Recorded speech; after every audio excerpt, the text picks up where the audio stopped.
It's Friday, February 13th. We have heard you. We're here for you, and help is on the way.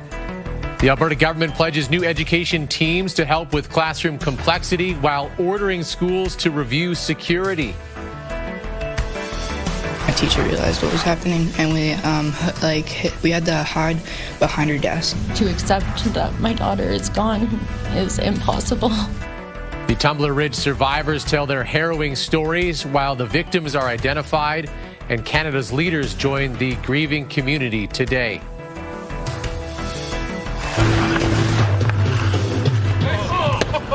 Everyone's here for a reason. They have somebody they've lost. And we'll take you live to Sakers Acres for the world's longest hockey game attempt, now more than a week on the ice, entering their final few days. Your morning starts right now.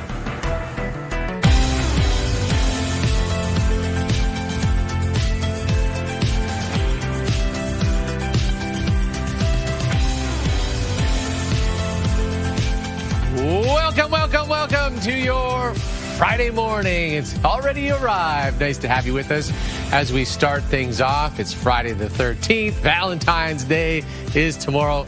Many, many things to talk about, Corey, and the last few days of this warmth that we've been enjoying for quite some time. That's right. We are still going to be quite nice today, a little bit cooler than the last couple, but after today our temperature starts to fall, especially as we go throughout next week. So another warm day. Temperatures fall a little bit throughout the weekend, and then a big cool down. I've got all those details, your 3, 5, and 10-day forecast. Kim looking very pretty this Valentine's Day. Thank you. Eve, I guess. What do you have coming up in the next 30? For sure. Happy Friday, everyone. It's the return of our classic romance game to celebrate Valentine's. You sent us your wedding photos. I wrote a poem. Those guys are going to guess what year you got married. Who's up first? Find out in a few minutes. First, the news you need to start your day. Get back to you. All right, Kim, thank you. The province is sending teams of support staff into Alberta classrooms. Our government is investing $143 million to help our youngest and most vulnerable students in kindergarten to grade 6. There are 476 teams, each made up of 1 teacher and 2 educational assistants. 143 of those teams will be in Edmonton schools. The Alberta Teachers Association president says the new data confirms that what teachers have been saying, that complexities appear in most classrooms in Alberta. Jason Schilling says the government needs to follow this announcement with broader support and a plan for older students. Alberta must commit to stable, predictable, and adequate funding that reflects the full scope of the need across the entire education system. Our message to teachers and to school administrators is this: we have heard you, we're here for you, and help is on the way. The provincial data also has a list of complexities impacting Alberta students, among them learning disabilities, gifted students, and those who are learning English as a second language. The Prime Minister and other federal party leaders will be in Tumbler Ridge, BC today to join grieving families for a vigil. And we're learning more about the victims killed in the mass shooting. She's been the glue in our family, the bridge between the age gaps. She could mature to roll with her older sisters. To accept that my daughter is gone is impossible. Sarah Lampert is the mother of 12-year-old Takaria, describing her daughter as strong-willed, fearless, and outspoken. 12-year-old Abel Mwansa also died, his father sharing this video.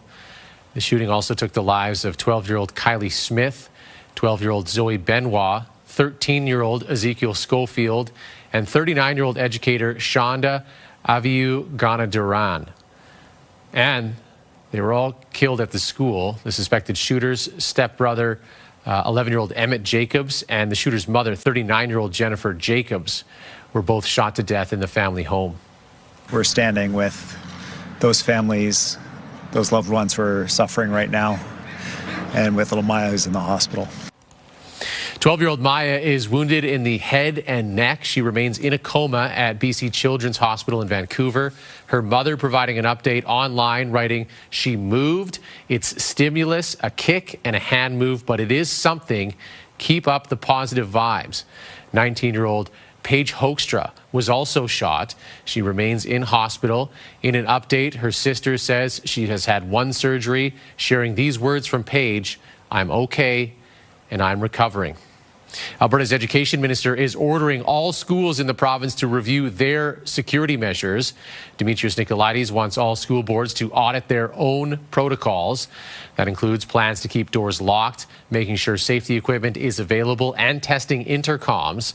RCMP in Alberta have responded to at least 4 unsubstantiated gun complaints and threats directed at schools this week. I'll also be conducting an audit of provincial standards with respect to security measures to make sure that we have adequate minimum standards for our school divisions and evaluate whether those minimum standards need to be elevated or updated. Premier Daniel Smith says Alberta will also work with school resource officers to determine if security needs need to be heightened. That could mean needing codes, keys, or swipe cards to access schools. Charges have been withdrawn against one of the 2 people charged in an alleged assault at a daycare. In March, we heard from a mother who said her son had been assaulted at Little Stars Daycare in Spruce Grove.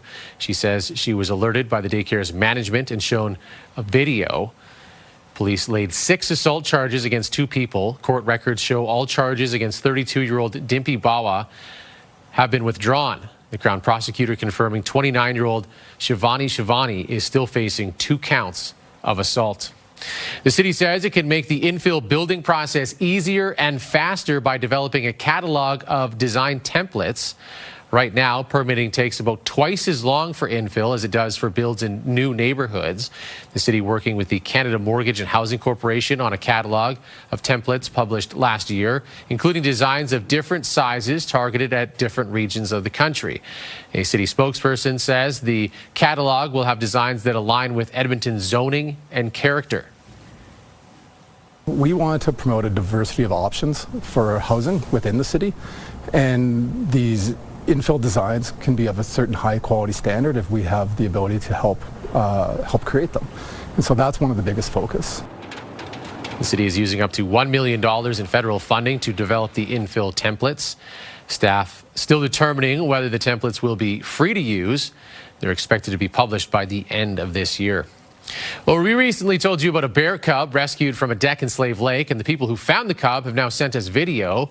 Ben Fiddler says his wife stores bird seed in a box, and he says she was surprised when she opened the box to get some seed and saw the cub inside. Fish and Wildlife officers rescued the bear. It was taken to the Alberta Institute for Wildlife Conservation north of Calgary. Staff there suspect the cub's mother has been killed. The Institute says without her guidance, he could not gain the weight needed to hibernate. The hope is to release the cub back into the wild in June. Glad the right people are in place there. Yeah, quite the little surprise probably for her. Indeed. And you know what? The forecast and the temperatures may feel like a surprise for some people starting next week, because compared to what we've been going through, it's going to feel cold. That's going to be a bit of a shock to the system once again, Kent. We haven't had to deal with the cold for a long time now here in the Edmonton area, and so we've got some coming our way for next week. But until then, still on the warmer side. Let's take a look at our almanac for today. Our high for today is 5, possibly 6 degrees, so still on the warm side. -2 is our average seasonal high. After Sunday, we fall below that. So we do have a cool down coming our way. Right now, we are at 1. We've lost a degree. We were at 2 last hour. Fairly cloudy. At the airport, -2. Wind, pretty light. The wind will remain light as we go throughout the day. Again, 5, possibly 6 for a high for today. As we get into the late morning and afternoon, we've got more sun. We'll start to see the cloud push out and break up, so we will have more sun as we get into the later parts of the day. Overnight tonight, about a 30% chance of flurries. So a slight chance of flurries overnight. Tomorrow morning, a slight chance of flurries, mostly cloudy, a high of 2 for tomorrow. Sunday, -1, fairly cloudy with a slight chance of flurries. So nothing heavy in the next couple of days, but we could see some scattered flurries. There is a slight chance of that, but a better chance of snow as we go throughout the beginning of next week. I'll have details on that. Your 5- and 10-day forecast still to come. Kim. Right on. Thank you very much, Corey. A sweet festival is taking over Old Strathcona. The Old Strathcona Business Association is bringing back the Sweet Treats and Latte Festival for a 6th year now. More than 40 businesses in the neighborhood will be selling treats like ice cream, cookies, lattes, and hot chocolate. The association says it's designed to bring people into Old Strathcona for what's a slower season for businesses. And then it's really good to get out and get connected, and that's really important for our businesses as well, because January and February are traditionally much slower for hospitality industry and for retail as well. So it's really good if we can get out and remember to support local. The festival starts today and runs until February 22nd. More than 40 area businesses are participating. Well, Cupid may be making some cutbacks this Valentine's Day. A new survey shows Albertans are dating less and not spending as much money when they do go out. The survey by TD Bank Group found 36% of Albertans are going on fewer dates. It also found 3 in 10 Albertans are spending less on dates. As well, it found more people are prioritizing financial transparency and finding a good partner with money because of the economic conditions. We really want to make sure that when you're starting off as a couple, you're starting off on a good ground. Financially, what we take a look at is that people really build as part of that financial goals, financial plans. It's that underlying trust, right? That underlying partnership, that responsibility that you're assuming that partner has. I think a lot of people are just like, I don't want to be doing this anymore. It's really hard. It's expensive. It takes a lot of time. I think a lot of people are just feeling the burnout of dating. The survey also explored some of the top reasons Albertans would end a relationship. They included bad spending habits, risky investment decisions, and not offering to pay for anything. Very interesting, Kent. So I think this should lead into our question of the day. Is somebody's finances a deal breaker for a relationship, or perhaps a red flag when you do start dating? This is kind of an interesting question as we head into Valentine's Day, of course. But let us know on the text line for our question of the day at 10400. On the flip side of that, we have our classic romance poems coming up too, to celebrate couples that overcame any financial struggles and are happily married for years and years. Money can be romantic too. That's true. Depends who you are. Not everything though. It's not everything. Not everything. No. But it's a lot. Kim, thank you very much. Let's take a look at the drive. 114th Street, Jasper Ave to 103, all closed up for utility repairs until the end of the day today. So use 115th Street or 113th as your detours. 107 to Avenue, 127 to 126th Street, down to one lane eastbound for utility repairs. This will continue through the weekend until Tuesday after holiday Monday. Gateway Boulevard, 65th Avenue to 71st Avenue, right lane, single lane closure for utility work until February 20th. Well, still ahead, people run for safety as a sinkhole in China swallows a road. Plus, the American government says it will conclude its operation in Minnesota after 2 deaths and thousands of arrests. And a teen girl in critical condition after her clothes get caught on a Quebec chairlift. Here's a look at your Edmonton gas prices. Hey, coming down a little bit just before the weekend. Nice treat there. The average gas costs $1.18.7, so now below $1.20. Highest gas price still at $1.26.9. Lowest gas price in the city, $1.02.9.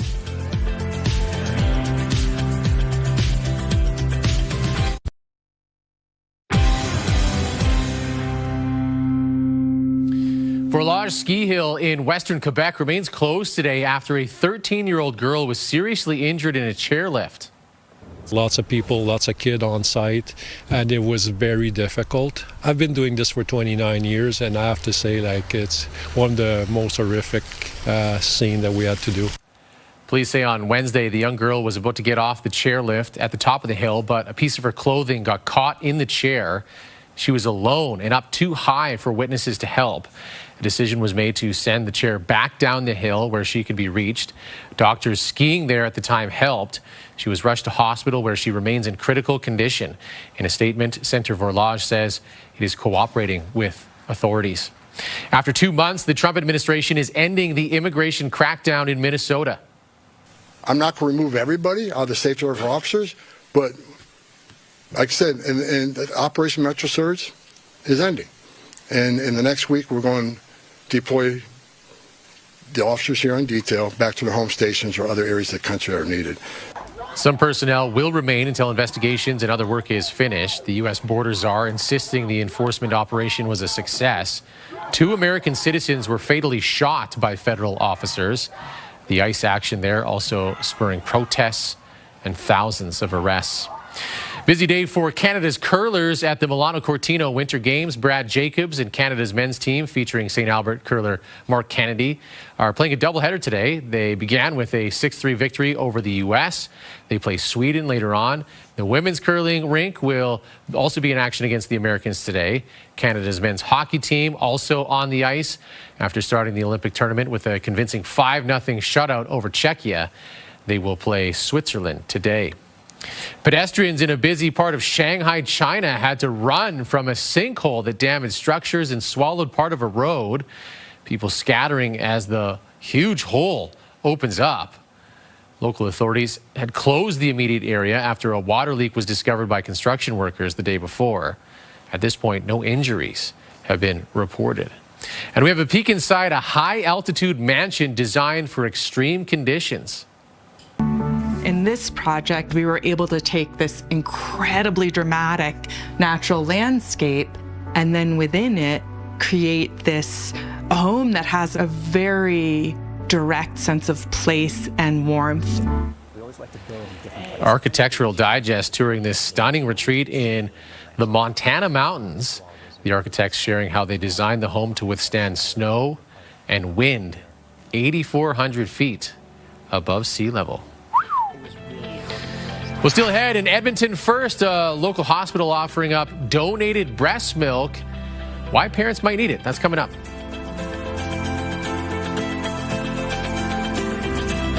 School Day Forecast is brought to you by the Alberta Teachers Association. Strong schools equal a strong Alberta. It is another warm start here in the Edmonton area and throughout much of the province. Pretty quiet, the wind is light. Take a look at these temperatures. We are sitting at 1 here in the city, 1 in Slave Lake, 1 Cold Lake, 0 Fort McMurray, -4 Red Deer, 0 in Calgary. Here we are, February 13th, and we've got many temperatures above the freezing mark as we start off this morning. So well above seasonal, very warm. But that is going to change. We do see a drop in our temperature throughout much of the province coming our way as we progress throughout the weekend, but more so throughout next week. Here's your school day forecast brought to you by the Alberta Teachers Association. Strong schools equals a strong Alberta. About 2 for the kids heading out, 4 at lunch, 5 when they head home. And I think some kids are off school today. Maybe not all of them, though. As we take a look at northern areas of the province, there is some clearing. Lac La Biche towards Whitecourt, West Lock, areas east of the city. We are seeing some snow and flurries. Most of it is outside of the Edmonton area. With the cloud cover, we might see a flake or two. But the cloud will break, and as we go throughout the late morning and afternoon, we'll see more sun. And then, as we go throughout the evening, cloud moving in a little bit, slight chance of flurries as we go throughout the early morning hours into tomorrow morning. 5 for today, wind light. We'll see more sun as we go throughout the afternoon. And again, overnight into tomorrow morning, a slight chance of flurries. Hello, Matt Scooby inside the TSN Sports Center newsroom with your must-see moment from Thursday. For it, we go to Utah. Blazers and Jazz. Ace Bailey going to lose his dribble, so he thinks outside the box, fakes out Donovan Clingan badly, goes off the glass, and then slams it home. How about the high IQ play from Bailey? Finishes it off in style, completely fools the Blazers center. That is very nice. It's your must-see moment from Thursday. Well, tonight on TSN, NBA All-Star Weekend begins with the Celebrity Game, and Rising Stars Game coverage starts 7 p.m. Eastern. That's all from the Sports Center newsroom. Have a great day.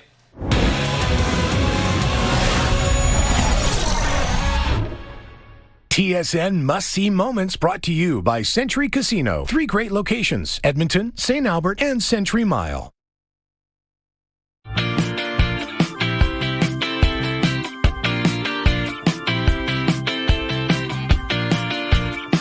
Big flower weekend coming up. Yes.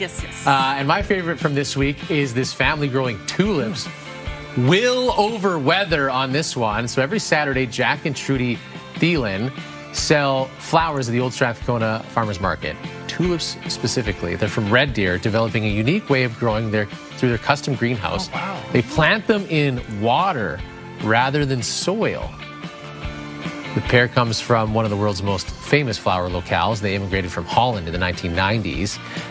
Their greenhouse will hold 30,000 bulbs at any given time, with a focus on quality over quantity.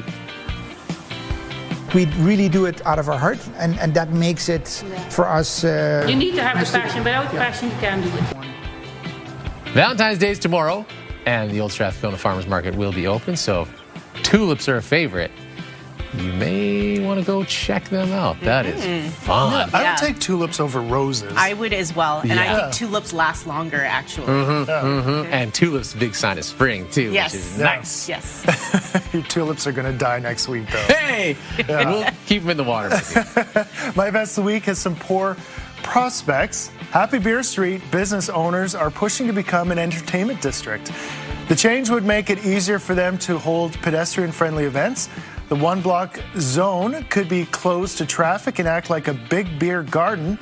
That's opposed to applying for a special event license every time. So I think we should do it. I mean, ideas like this, we need more of this in the city, not less. We actually hosted Shibby's our birthday there, and we had over 6,000 people in attendance with the street shut down. We had extended patio, and people really love it. The city says its 2 existing entertainment districts downtown have been successful.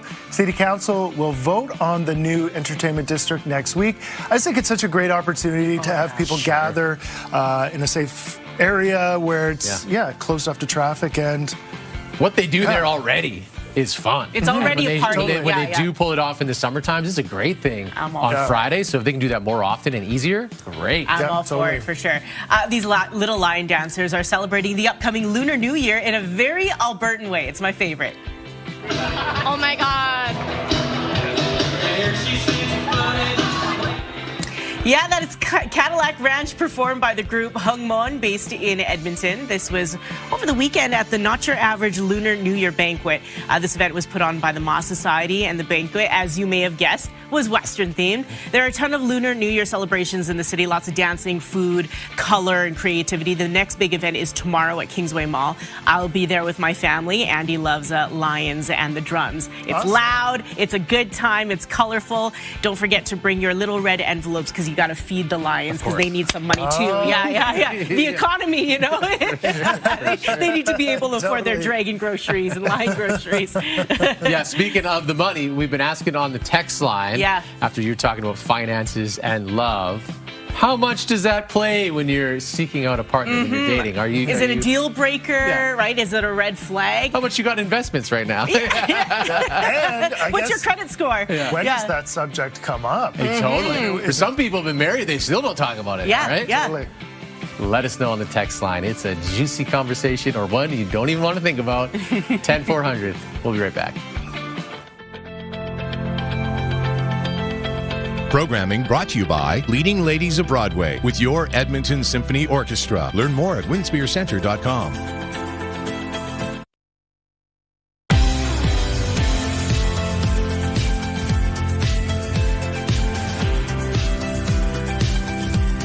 Good morning. It is 6:31 here on Friday morning. Hopefully you're off to a great start to your day, whether you're on time or you're a little late.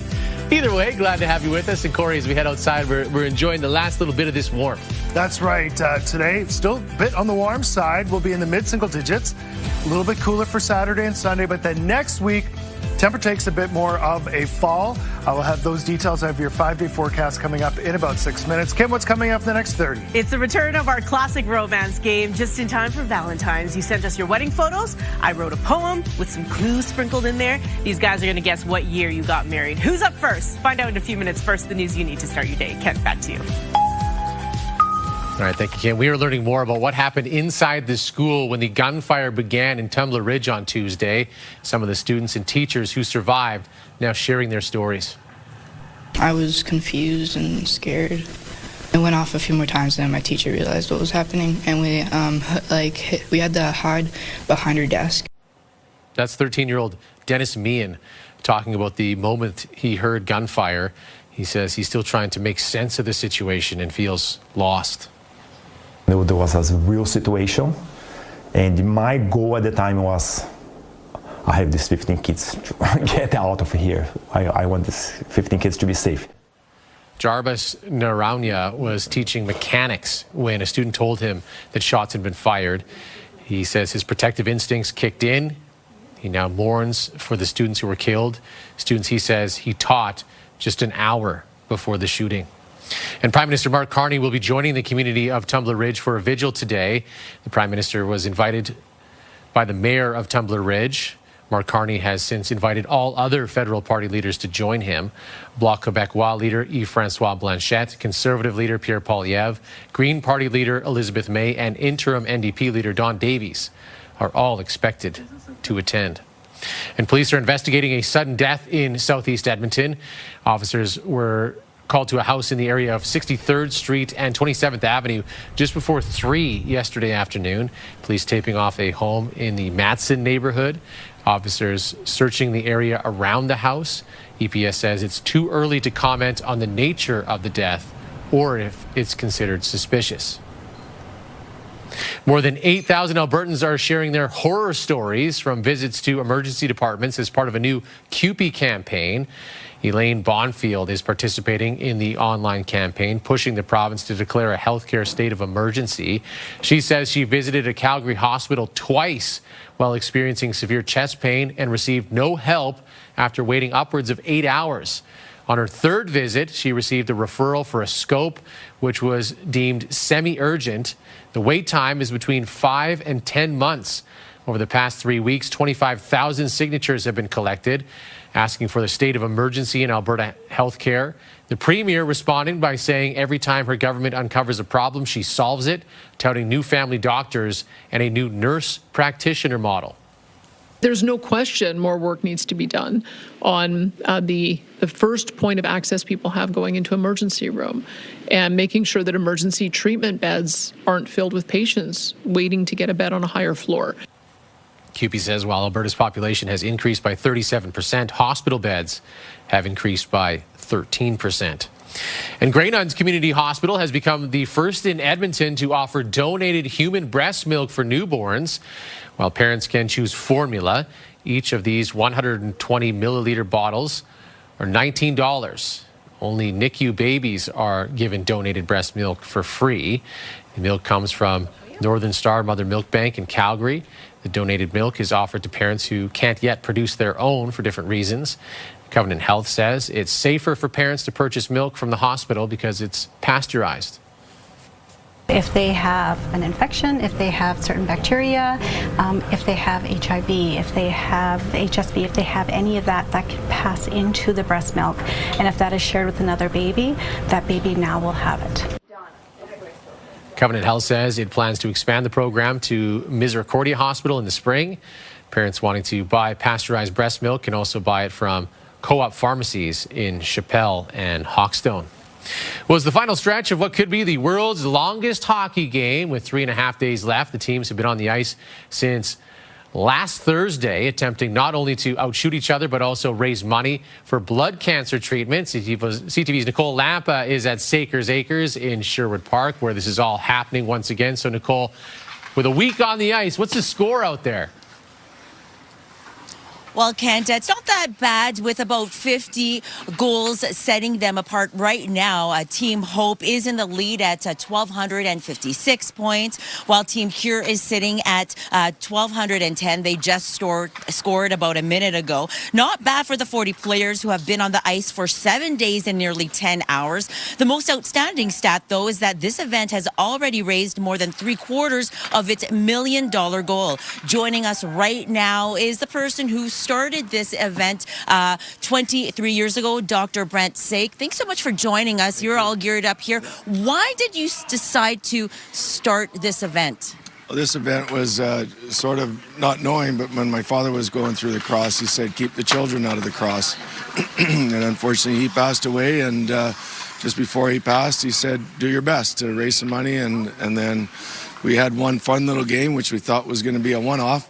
And my wife passed away shortly after that. And well, here we are. I've 1,000 times I still cry with this story. I told this.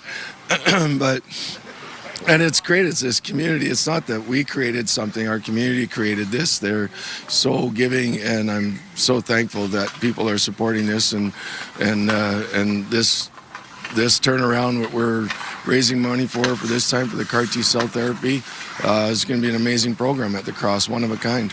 Since 2003, how much have you raised? I think we're close to $10 million, $9 million something.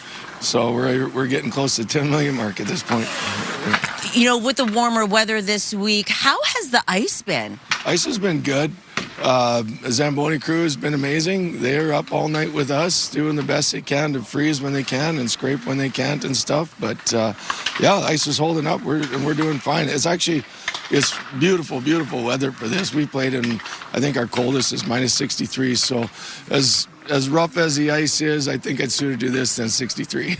Well, thank you so much for joining us this morning. Now, we are going to be here throughout the show, and later on in the show, we'll be speaking with more players as well as a cancer patient who talks about why events like this are so important for the community. But for now, it's back to you, Kent. Okay, Nicole, thank you. Let's bring Corey in for a look at the weather forecast. So they're playing today, tomorrow, into Family Day on Monday, which is kind of great for them because that's when the weather starts to turn away to the cold. That's right. We'll really notice it on Family Day for sure. Here's a live look from our CTV drone powered by Century Casino. 3 great locations, Edmonton, St. Albert, and Century Mile. Stony Plain Road looking eastbound. Traffic pretty quiet as we start off on this Friday morning. I think some kids have a PE day today, so there might be some kids out of school. Traffic might be a little bit lighter this morning. Heading into a long weekend, it might just be lighter. I think a lot of people have a Friday off, which is nice if you do. As we take a look at your almanac for today, our high is 5, possibly 6 for today. Average seasonal high -2. So another warm day. As we take a look at our currents, we're at -1 at Stony Plain, -2 at the airport, 0 Elk Island, and 1 at the Blatchford Station. Winds fairly light to calm in the area. Temperatures in the city ranging from -1 in Summerside to 2 in Beverly. St. Albert coming in at 1. So already pretty decent as we start off. As I said, our high around 5 for today. Fairly cloudy as we start off. As we get into the afternoon, we'll see more sun. And then as we go throughout the overnight period, fairly cloudy, a slight chance of flurries. Overnight, chance of flurries tomorrow morning. Mostly cloudy for Saturday, a high of 2. -1 on Sunday. Cloudy, a slight chance of flurry. So unsettled over the next few days. And then Monday, Family Day, our temperature drops off. -10 to start, -8 for a high.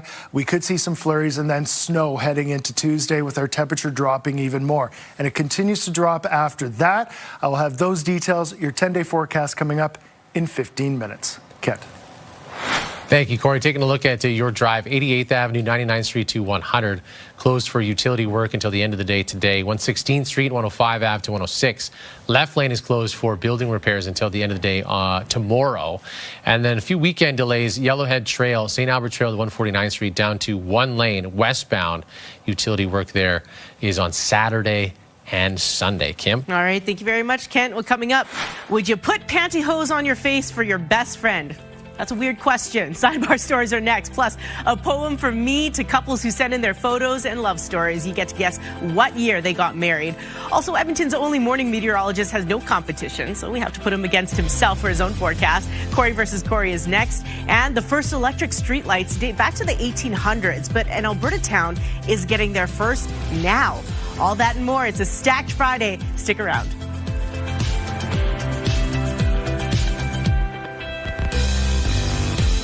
Wake up with Your Morning Edmonton.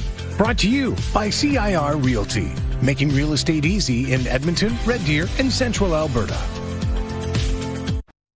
Programming brought to you by James H. Brown Injury Lawyers, the heavy hitters of injury law.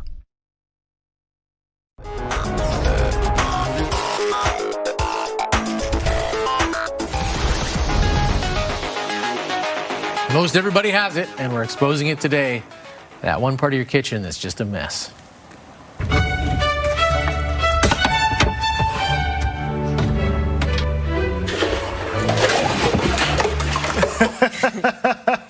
True.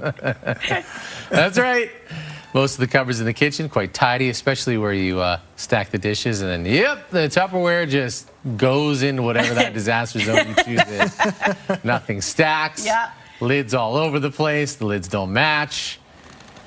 I got into the habit of putting the lid on the Tupperware when I put it away. Yeah. It's not as stackable, but But the lid is always, it's always combines. matched up. It's always matched up. Yeah, maybe that's the play. Yeah. Yeah, my drawer looks like that. In fact, when I'm unloading the dishwasher, the drawer is across the kitchen, and sometimes I'll just frisbee the lids in there. I'm sure your wife appreciates that. She does the same thing. She does the same thing. Yeah, I can see that. Yes. We all have that one friend we just can't say no to.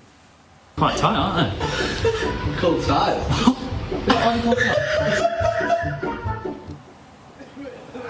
Even to something like this, without hesitation, this guy put on pantyhose over the head of his best friend. I guess so. If it wasn't enough, he then tried to blow out a candle and tried to laugh hysterically in the background. Oh my God! A lot of these videos, I'm like, this would be fun for a holiday Christmas game challenge to do with your friends and family. Because what was the one yesterday? Oh, the sticky post-it notes. Yeah, they're shaking the post-it notes. Yeah. All right, it is time to play the classic romance game ahead of Valentine's Day. Up first is Mike and June. Are you guys ready to guess the year they tied the knot? Here we go. It says Mike and June, roses are red, boy bands would croon, Backstreet's back all right, and NSYNC hit soon. The year Mike and June married, headlines caused strain, the Clinton-Lewinsky scandal dominated the campaign. They were high school sweethearts back when the box office was wild. Armageddon saved Earth while we all reconciled. What year did Mike and June got married, guys? 95? 1996. We both You guys are in the same decade, but not quite the right year. I knew it was 1998. 98. Yeah. Darn. So, no, you didn't. Yeah, well, I was adding up the Clinton administration, 94 and 98, but I thought Armageddon was 96. That's all right. There's Mike and June. They got married on Valentine's Day, actually. So tomorrow they'll be married 28 years. Oh. June says, I had written in my diary a few days after we met that this would be the man I would marry. Wow. I also wrote in my diary, he's not the best looking guy, but he's a nice guy. Oh my Such a teenage girl thing to say. Mike bugs me about it all the time. Mike, I hope you take June for a wonderful 28th wedding anniversary / Valentine's Day I hope date. June takes him first. I love it. I love it. We have our next couple coming up in the 7 o'clock hour. Stick around for that. And also still ahead, streetlights may not seem like new tech, but it is for this Alberta town. They now have their first. Oh, and we'll have to have a display for it set up.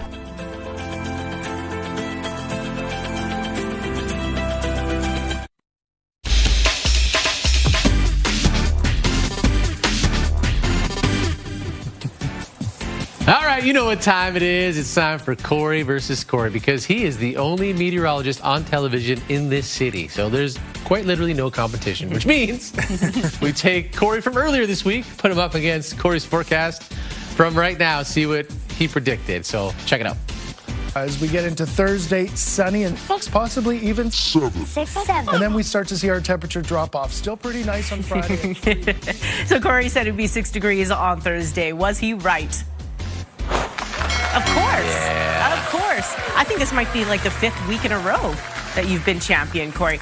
These wonderful warm temperatures have lasted a really long time. Does it come to an end soon? It does. I wish I was going to be wrong for next week. I don't know. We'll see how it gets closer to the date. But next week, a big cool down coming our way. So we've been fairly warm. It's been nice to be forecasting the warmer weather, but coming our way is the cool down. So it is coming to an end. Hopefully we've all enjoyed it. Absolutely. And you got to know it's coming. You got to be prepared. Yeah. It's still mid-February. Exactly. Yeah, you need Corey on your side. Way to go, champ. Woohoo!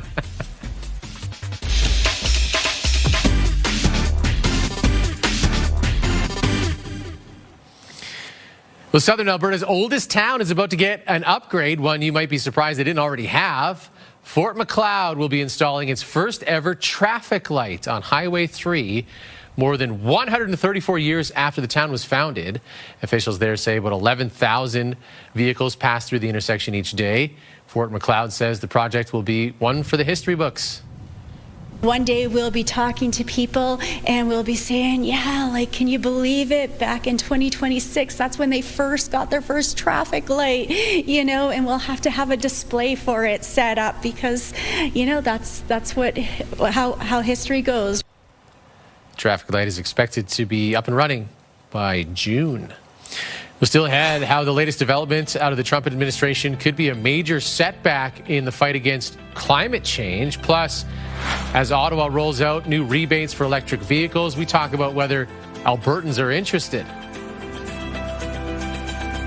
Programming brought to you by Action Furnace. Fixed right or it's free. School Day Forecast is brought to you by the Alberta Teachers Association. Strong schools equal a strong Alberta.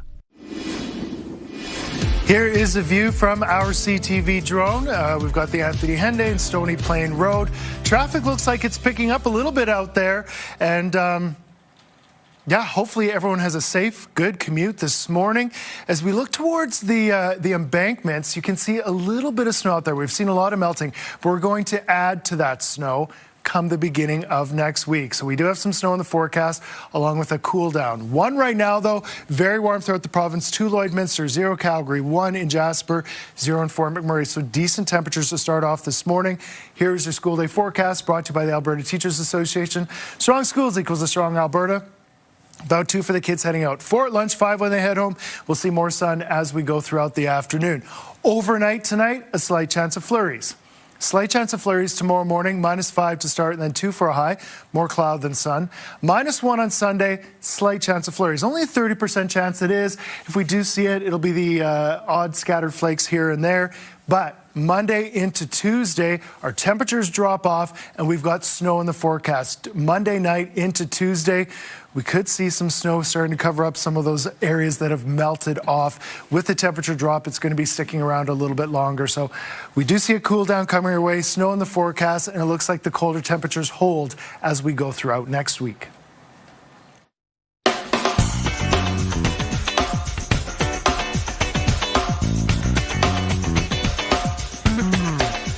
It is February 13th, and we have these milestones to share. Wishing Anna a happy 10th birthday.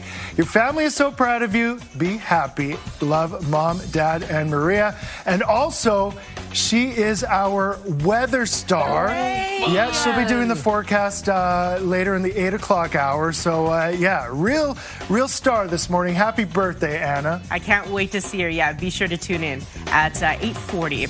And a happy 30th birthday goes out to Matthew on this Friday. Love Rianne, Trish, Crew, and Rosie.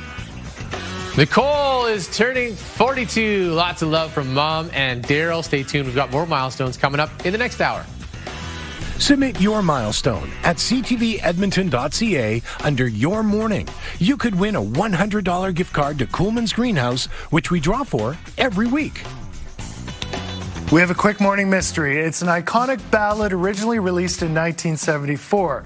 Written as a love song, but as a farewell to a business partner. Ooh. Dolly Parton wrote it about the same time she wrote another massive hit, Jolene. And I think a lot of people were surprised when they found out that this was her song in the 90s. Yeah, that's right. It counts. I know what you were saying. Yeah. Yeah, so she was the original writer of that, and she made millions after Whitney Houston re-recorded it. So very cool. That is your Monday morning mystery. Friday morning mystery. The news you need to start your day begins right now. Here on Friday, February 13th. We have heard you. We're here for you, and help is on the way. The Alberta government pledges new education teams to help with classroom complexity while ordering schools to review security. My teacher realized what was happening, and we had to hide behind her desk. To accept that my daughter is gone is impossible. The Tumbler Ridge survivors tell their harrowing stories while the victims are identified, and Canada's leaders join those grieving in the community today.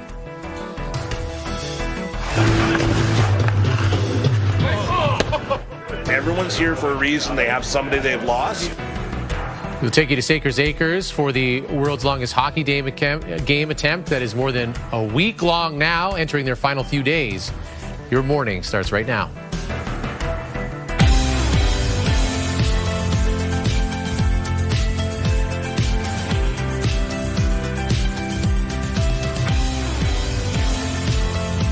Just after 7 o'clock, welcome to your Friday morning, Edmonton. The province is sending teams of support staff into some Alberta classrooms. Our government is investing $143 million to help our youngest and most vulnerable students in kindergarten to grade 6.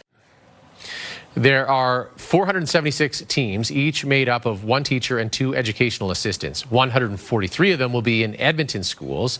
The Alberta Teachers Association president says the new data confirms what teachers have been saying, that complexities appear in most classrooms in this province. Jason Schilling says the government needs to follow this announcement with broader support and a plan for older students. Alberta must commit to stable, predictable, and adequate funding that reflects the full scope of the need across the entire education system. Our message to teachers and to school administrators is this: we have heard you, we're here for you, and help is on the way. The provincial data also has a list of complexities impacting Alberta students, among them learning disabilities, gifted students, and those who are learning English as a second language. The Prime Minister will visit Tumbler Ridge today in the wake of the mass shooting that rocked that small community and the entire country. Mark Carney will attend a vigil along with other federal party leaders as we learn more about the victims of the mass shooting. She's been the glue in our family, the bridge between the age gaps.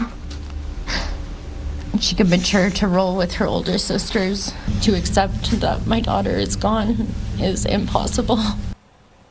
Sarah Lampert is the mother of 12-year-old Takaria, describing her daughter as a strong-willed, fearless, and outspoken girl. 12-year-old Abel Mwansa also died, his father sharing this video. The shooting took the lives of 12-year-old Kylie Smith, 12-year-old Zoe Benoit, 13-year-old Ezekiel Schofield, and 39-year-old educator Shonda Aziwi Ganadaran. As well, also killed the suspect's stepbrother, 11-year-old Emmett Jacobs, and the shooter's mother, 39-year-old Jennifer Jacobs. They were both shot dead in their family home. We're standing with those families, those loved ones who are suffering right now, and with little Maya who's in the hospital. 12-year-old Maya is wounded in the neck and in the head. She remains in coma at the BC Children's Hospital in Vancouver. Her mother providing an update online, writing, "She moved. It's stimulus, a kick, a hand move, but it is something. Keep up the positive vibes." 19-year-old Paige Hoekstra was also shot, remaining in hospital as well. In an update, her sister says she's had 1 surgery, sharing these words from Paige: "I'm okay and I'm recovering." Alberta's education minister is ordering all schools in the province to review their security measures. Dimitris Nicolaides wants all school boards to audit their own protocol, including plans to keep doors locked, making sure safety equipment is available, and testing intercoms. RCMP in Alberta have responded to at least 4 unsubstantiated gun complaints and threats directed at schools this week. I'll also be conducting an audit of provincial standards with respect to security measures to make sure that we have adequate minimum standards for our school divisions and evaluate whether those minimum standards need to be elevated or updated. Premier Daniel Smith says Alberta will also work with school resource officers to determine if security needs to be heightened. That could mean needing codes, keys, or swipe cards to access schools. The city says it can make infill building more easy and faster by developing a catalog of design templates. Right now, permitting takes about twice as long for infill as it does for builds in new neighborhoods. The city working with the Canada Mortgage and Housing Corporation on a catalog of templates published last year, including designs of different sizes targeting different regions. A city spokesperson says the catalog will have designs that align with Edmonton's zoning and character. We want to promote a diversity of options for housing within the city, and these infill designs can be of a certain high quality standard if we have the ability to help create them. And so that's one of the biggest focus. The city is using up to $1 million in federal funding to develop the templates. Staff still determining whether the templates can be free to use. They're expected to be published by the end of the year.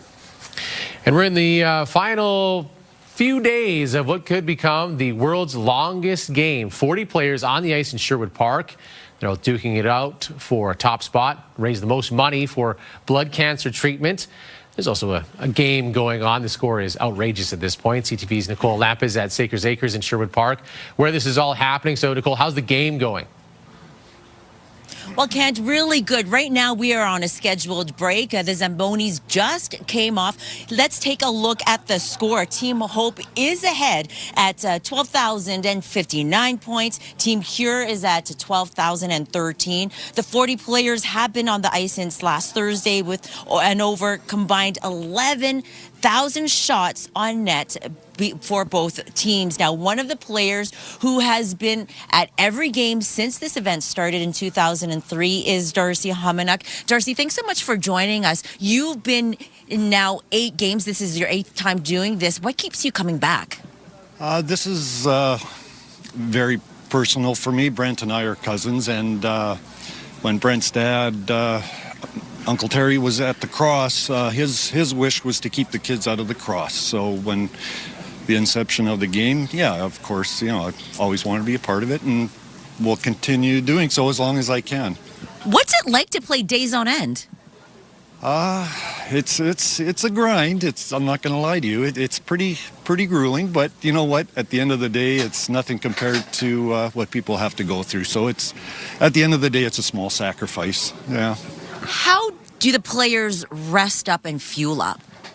With the long shifts on the ice and the time in between, we just try to get as much rest as we can and have a decent meal, have a bite to eat, and have a nap in between and get right back at it.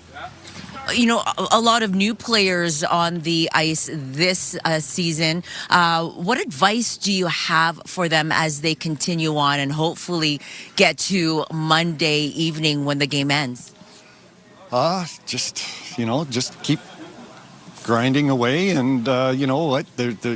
At the end of this, there's nothing more rewarding, and again, for the cause, and Brent and Janelle's and the family's dedication, it's trying to save lives. Buy the equipment and let's save some lives. Well, thank you so much for joining us this morning. Your shift is about to start soon. Your break's almost over, so we'll get you back on there. Now, again, this is all for raising money for blood cancer treatment, and so far they're more than 3/4 of the way towards their $1 million goal. You're going to want to join in half an hour because we're going to be speaking with a cancer patient who will say why events like this are so important for the community. Kent. Okay, Nicole, thank you. That is incredible stuff. They do it often, 8 games now, but unbelievable to think about. I play hockey once a week for like an hour and a half, and it takes me 3 days to recover. Yeah. And they've been playing for a week now, and they're going to go until holiday Monday, Corey. That's wild. Yeah, that's pretty amazing. The good thing is the weather has been at least on their side as far as it not being bitterly cold, and they'll be wrapping up just in time. Here's a view from our CTV drone powered by Century Casino. 3 great locations: Edmonton, St. Albert, and Century Mile. This is 100th Ave, 178th Street. Traffic heading into town on the west side of the city, and as we look towards downtown, we can see a lot of cloud over the city. So fairly cloudy as we start off today. The cloud will break, though we'll get a little bit more sun. With that cloud, there's a slight chance that we could see some scattered flurries. Let's take a look at the satellite radar right now. Looks like on the southeast corner of the city, there are some flurries there. Redwater, Morinville, also seeing some, mostly just surrounding the city. They are very light, very scattered, but there's a chance that we could see some here in the region. 0 right now. We lost a degree in the last hour. Winds very light. At the airport, temperature there, -1. Winds pretty light as well. For today, our high is 5. As we go throughout the day, we'll see a little bit more sun. Overnight tonight, there's a slight chance of flurries, and we could see some flurries tomorrow morning. Pretty slight, 30% chance. If we do, maybe similar situation to what we're seeing right now here in the region. 2 for tomorrow, mostly cloudy. Fairly cloudy on Sunday with a slight chance of flurries, -1. After that, holiday Monday, our temperature drops off, and we see cold days ahead for next week with some snow in the forecast. I'll have those details, your 5 and 10 day forecast still to come your way. Your child could become the next Your Morning Edmonton weather star and deliver the weather forecast on air. All you have to do is enter online at ctvedmonton.ca or scan the QR code on your screen. Later today, we'll hear from weather star Anna. Today is going to be 4 degrees. It's cloudy and a bit of sunny. Submit your weather star today.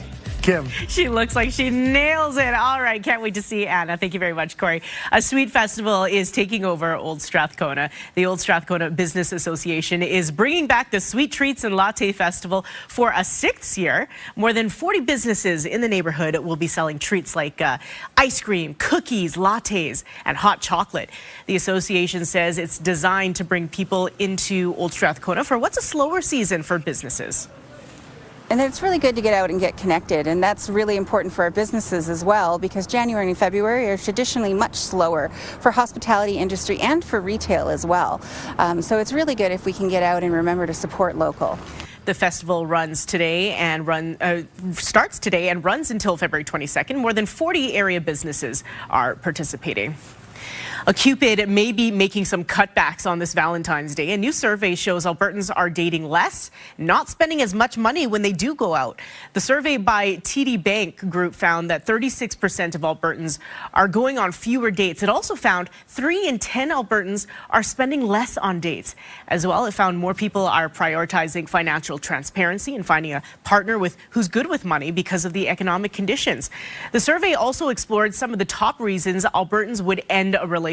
They included bad spending habits, risky investments, and not offering to pay for anything. And with that, we are asking you on the text line this morning at 10400, can finances be a relationship deal breaker? Barbie says, yeah, a relationship isn't just romance. It's shared costs and debts, shared goals, and long-term planning. If one person can't manage money or isn't willing to learn, the other carries that stress. That imbalance eventually turns into resentment. Very well said, Barbie. Thank you very much for your insight there. Yeah, so as we head into Valentine's Day, and given the numbers, the new numbers that we just got in from TD Bank, what do you think? Is finances, is that a red flag, or is it a deal breaker? Or are you like, you know what, I'm going to love them no matter what? So weigh in on the text line at 10400. Or do you see someone managing their money well and you just swoon? It's like, it's like, for sure. Somebody on the text line said, well, you know what, it must, because I'm not rich and I'm still single. I'm like, man, you don't have to be rich. Maybe you do in some cases. Sure, well, let us know on the text line, 10400. All right, Kim, let's take a look at your drive. Now, this just came in, so it's not quite on the map yet, but police want drivers to avoid the area of 199th Street and Edgemont Road. There's a serious 2-vehicle crash there. Intersection closed in all directions as officers respond, so traffic is rerouted to other roads, including Lessard and Elston Gate. So we'll gather more information about that crash for you, but for the time being, avoid that area if it's part of your drive. Otherwise, volume issues northbound 170th Street, Whitemud to 87th, east and westbound on the Yellowhead through that regular area, and eastbound Ellerslie Road approaching Rabbit Hill is also slow this morning. We'll still ahead. Ottawa encouraging more electric vehicle adoption with rebates and infrastructure, but are Albertans interested? Plus, some athletes from our province will try to bring down the hammer in Milan today, and a matchmaker here telling us how to break things off ahead of Valentine's Day. And the answer is never ghosting. Here's a look at your Edmonton gas prices, coming down a little bit from the price yesterday. Now below $1.20 at $1.18.7. Highest gas price $1.26.9. And the lowest gas price in the city that I could find is $1.02.9.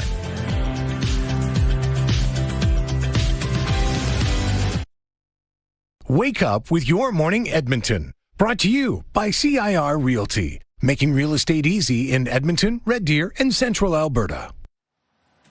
On Monday, Ottawa is rolling out new measures, including rebates to make electric vehicles more appealing. Will it be enough to get more Albertans to buy in, especially with range anxiety and our cold climate? We welcome Colin Fritz with AMA to talk about this very interesting subject. There have been changes. Chinese vehicles are going to be coming in. How has Alberta's adoption been compared to the rest of the country? Why don't we start there with EVs? Yeah, for sure. Adoption in Alberta has been slow, and rebates are a big play of that. I think they said about 14.8% of new vehicle sales are EVs in Canada, and from an Alberta perspective, we only had about 4%. So wow, okay. Trailing well behind the Canadian average, for sure. Yeah, so Ottawa's rolling out millions to boost the infrastructure, like chargers. How is Alberta's infrastructure now? much like the EV sales, we're trailing. So in Alberta, we have around 1,500 public available EV charging. If I compare that to British Columbia, they're at the 8,000. Quebec, 10, 12,000. So availability of public charging infrastructure is a challenge in this province for sure. Okay. Weather plays a big part in how our EV vehicles function as far as range. How has it affected the range in Alberta and across the country? There have been tests that have been done.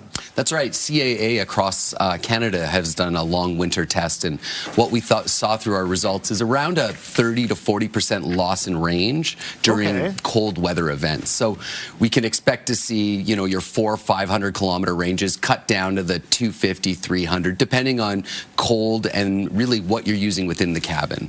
So if you stay on top of your charging, it's probably not as big of a deal. And if the infrastructure starts to catch up, not needing to worry about that as much, but it is a bit of a factor probably. Yeah, for sure. I mean, the majority of people, their use of vehicles to work and back. And so the reality is that's a 20 to 30 kilometer drive, as well as most EV users are plugging in at home. So you're starting your day at 100%. So the use case for most people is that even a cut of range in half is not really impacting their daily commutes. So it shouldn't be a huge deal breaker for us. Did the rebate help last time when we had them in place? For sure. Rebates always help. I think what you see is that when we had the previous rebate program, it also complemented provincial rebates. So in provinces like Quebec, Ontario, BC, they had both provincial and federal rebates, which is why you see the sales and the penetration of EVs much larger there than in an environment like Alberta. Okay. What do people need to know if they're thinking about taking advantage of some of these rebates? I think it's really thinking about what your use case is for an EV. I think for a lot of two-car families, the EV is a great play for your commuter around town. But if you're camping and you're towing, today's EV probably doesn't fit your lifestyle. But I'll say is that we're maybe on generation 2 and 3 of the EV versus generation 100 of the ICE vehicle. Very true. So that technology is changing very fast, and we're seeing lots of changes coming out of Asia and Europe that will really change the game in how we look and how EVs will be used in the world. And do you have any data or information on current EV owners? Are they satisfied? Yeah, right now from our poll reaching out to Albertans, is something around 87% of EV owners would buy an EV again. Okay. So it really comes down to once you've tried it and once you've experienced it and figured out how it works in your life, those people are going to rebuy. Rebates are going to help us now get more people to experience EVs to understand if that's going to work for them. Perfect. Some great information there. Maybe something to get excited about as well. And I want to thank you so much for sharing your knowledge. Yeah, thank you so much. Right now, we are going to take a look at your weather. Here's the view from the Action Furnace River Valley Skycam. Action Furnace fixed right, or it's free. Temperature-wise, right now, we are sitting at zero. We were at -1. Now it's 0 here in the city. As we take a look at temperatures across the province, pretty mild, pretty warm, anywhere from 0 to 1 in many areas. Fairly clear skies in northern parts of the province. Whitecourt. We are seeing some scattered flurries in southeast of the city. With the cloud cover this morning, there is a slight chance that we could see some scattered flurries. But then we get to some clear skies. We go throughout the late morning and afternoon. Temperature for today, our high is 5. Wind remaining light as we go throughout the day today. Overnight tonight, there's a chance of flurries. And then holiday Monday into next week, we see a temperature drop and a return to some snowier conditions. I'll have your 5-day forecast next time we chat weather. Kent. Okay. Thank you, Corey. The United States has repealed a landmark climate finding saying greenhouse gases are harmful to human health. The move guts the Environmental Protection Agency's ability to fight climate change. CTV National News reporter Jeremy Sharon joins us now live with the latest on this. So, Jeremy, how is this going to have an effect on climate change policy? Yeah, it'll have a significant one, Kent. Look, this is what is known as the endangerment finding. As you touched on, qualified certain greenhouse gases as a danger and was what underpinned climate policies and emission standards across the U.S. So this will have a significant impact. The EPA has already made it clear that this will result in the removal of emission standards and regulations across the auto sector, across power plants, oil oil and gas industry facilities effectively, backing away from all of these regulations. They're calling this, the administration and the EPA are calling this the largest deregulation in America. So this is absolutely significant and will hinder the EPA's ability to move forward and enforce any kind of climate policies or emission standards. It also will have a significant impact on the auto sector in the U.S. It'll change how vehicles are manufactured. They will no longer have to meet the same kind of emission standards. And the administration made it clear that they're looking to relieve the pressure on the auto sector to produce more low emissions vehicles or electric vehicles. So this is likely to have, Kent, a significant impact, although it is already facing, the decision is a significant pushback. Yeah, so let's talk about Canada first before we get to more pushback. We just talked on our show about electric vehicles, an announcement that came from the Canadian government with emissions reduction caps for the auto industry. So how does this work with Canada? Because the two sides are so closely tied in the auto sector. Yeah, exactly. Canada and the U.S. have been tied to the hip in the auto sector for a long time. We've already seen a bit of a shift away from that. But the two countries have also been in lockstep when it comes to climate policies and especially emissions regulations in the auto sector. So this is expected to have an impact on Canada. You talked about Canada's approach to this. We've seen the government recently shy away from requiring that a certain number of vehicles be electric by a certain year. There were specific targets that were in place, mandates that were in place. They've shied away from that, but are still, trying to incentivize auto manufacturers and producers here in Canada to produce more low emissions vehicles and electric vehicles through incentives. So Canada is still pushing towards, cleaner vehicles and more lower emissions vehicles, while the U.S. is now, completely stepping away from that. So it could have a few impacts in that the Canadian government could struggle to enforce, emissions regulations that exist here with new vehicles that are being produced without those regulations in the U.S., or it could actually see a lot less American imports of these vehicles due to the fact that they'll no longer be meeting some of the emission standards that exist here. So it could, cause a lot of, different scenarios when it comes to impacts in the auto sector. Yeah, big ripple effect that some of it yet to be seen. Jeremy, thank you. Anytime.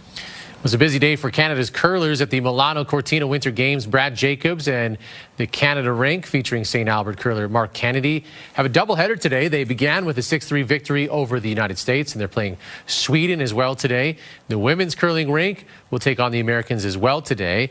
Canada's men's hockey team is back in action after beginning the Olympic tournament with a convincing 5-0 shutout over Czechia yesterday. Canada will play Switzerland today. Well, still ahead as the Prime Minister prepares to visit Tumbler Ridge in the wake of a deadly mass shooting. We're hearing from the students and teachers who experienced the ordeal firsthand. My goal at the time was, I have these 15 kids, get out of here. I want these 15 kids to be safe. Also ahead, a first-of-its-kind program in an Edmonton hospital, making sure its most vulnerable residents are getting the nutrients they need. I'm Nicole Lampa in Sherwood Park, and what could become the world's longest hockey game? Find out why these players have been on the ice for more than a week after the break.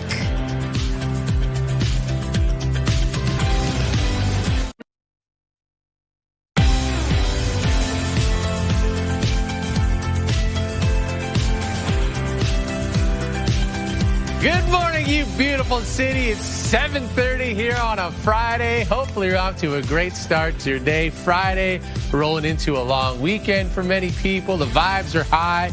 And Corey, we got to enjoy them while they're here because next week's going to be different. Yes, next week the cold moves in. For today, still on the warm side. Not too bad tomorrow and Sunday, but holiday Monday, the cold moves in. We've got some snow in the forecast. I'll have details on that. I have your 5-day forecast coming up in about 6 minutes.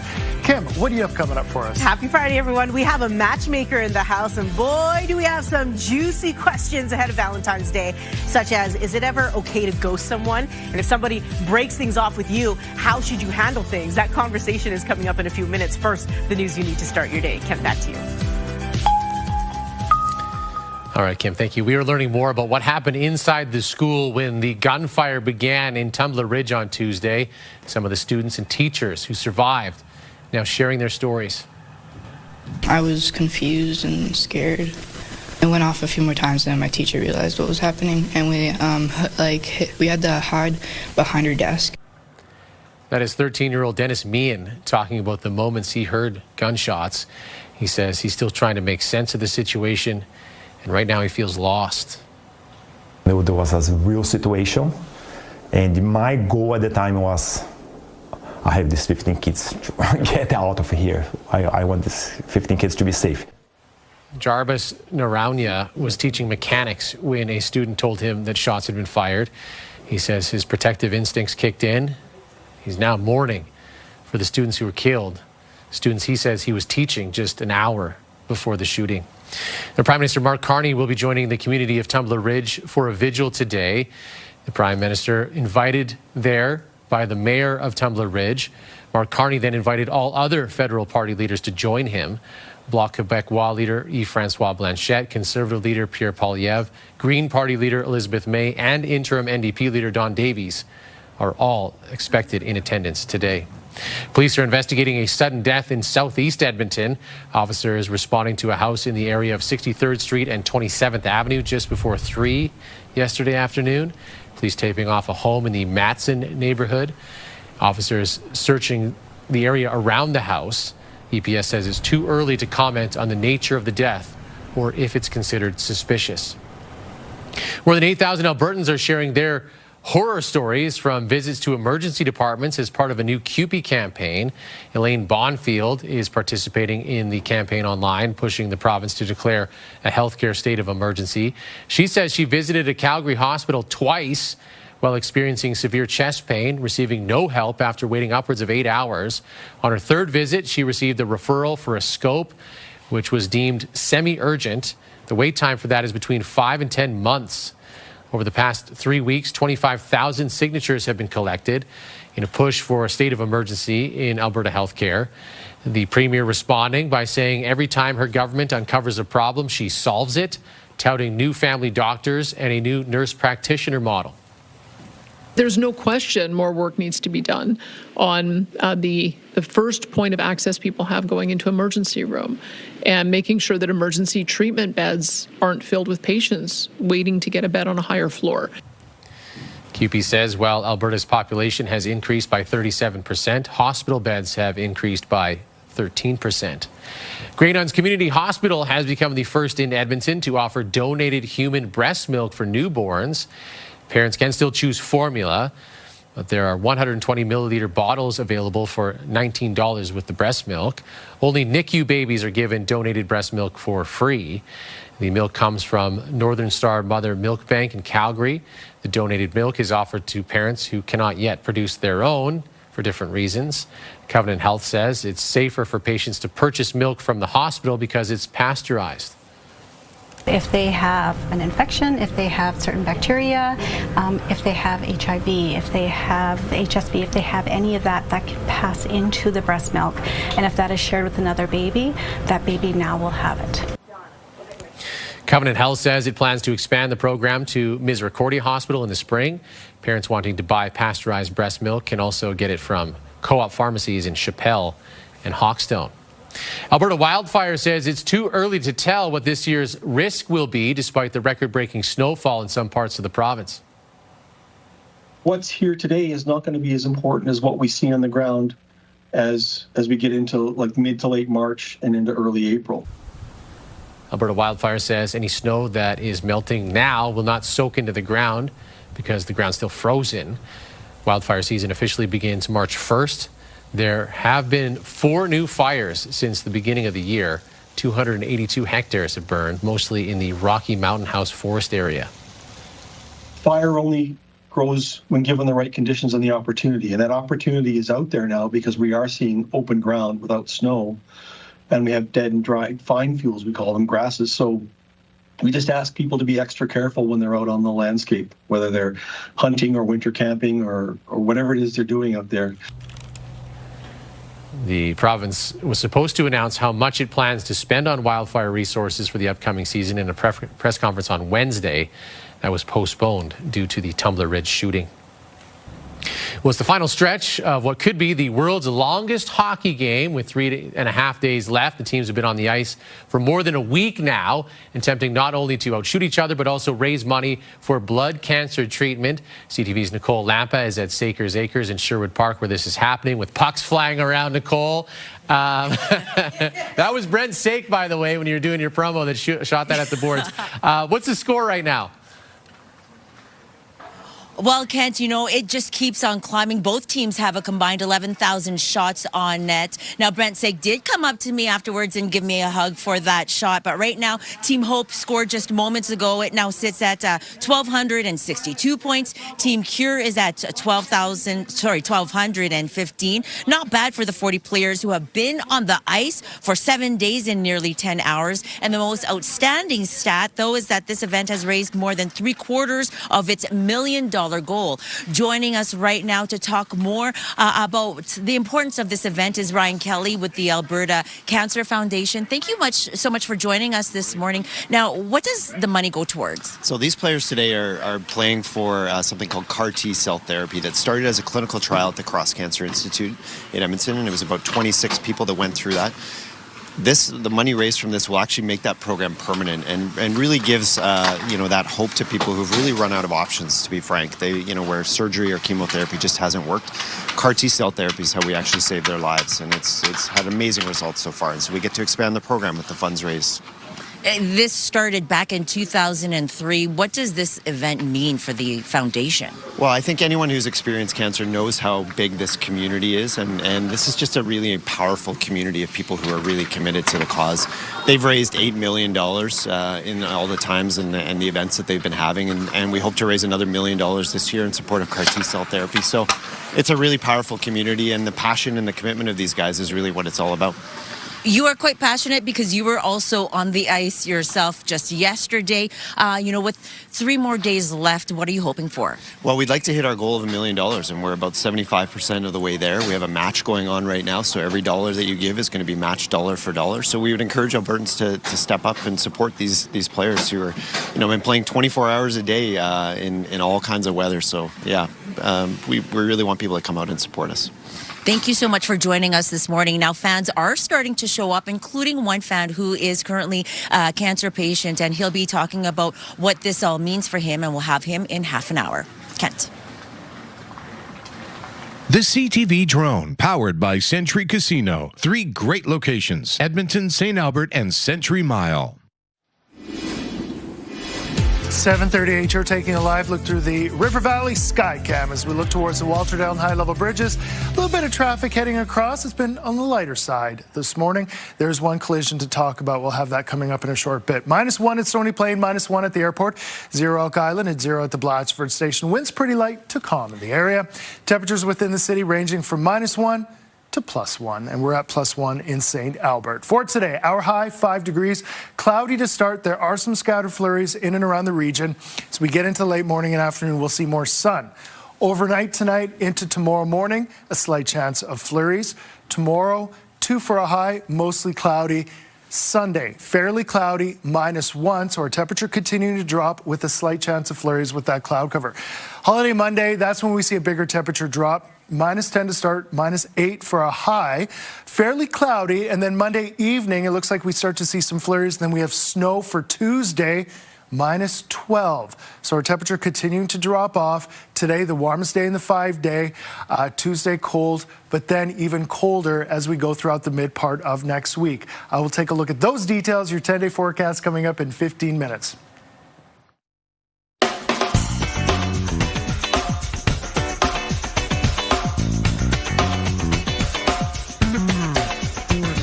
It's time to share the submissions we received this week for Who's the Goodest. This is a contest on our website showing off some of the best pets the city has to offer. And there are a lot. Let's start off with Frankie. He's a Border Terrier, loves everyone, dog sports, and is a wellness dog that visit students. Amazing. I love the ice beard Frankie's got going on. Very nice. Next is Daisy. She is just a sweet little girl who wants to play, cuddle, and spend time with her family. So cute, Daisy. How about Nellie? The sweetest little girl you could ever have. She loves to talk and is happy with whatever you do. Look at those eyebrows. They kind of look like bangs. This little guy is Cinch, and he believes he is part husky. We have daily howling contests where he matches our tone of howl. Yeah, huskies love to talk. This is Penny. Her family writes, we are her 5th home. This is her forever home. She is perfect. She looks right at home in front of the fireplace. Also, her face looks like, you're not allowed to sit in this chair. It is my chair now. Great stuff. Hey, we want to thank everybody who has submitted their goodest pets so far. Be sure to tell us a bit about them in the description. Enter your pet for Who's the Goodest at ctvedmonton.ca under Your Morning. You could win a $50 gift card to Kibbles and Biscuits. Let's take a look at your drive here and focusing in on the southwest. This is a collision and street closure, 199th Street and Edgemont Road. The intersection is shut down right now as police respond. Traffic rerouted to Lessard Road and Elston Gate. So if that's part of your drive this morning, take another road to get where you need to go because police and emergency responders need room for their investigation there. Kim? All right, thank you very much, Ken. Coming up is Valentine's Day Eve, but what if you're not looking to spend the holiday with someone special? We'll talk to a matchmaker about how to let someone you've been seeing down gently.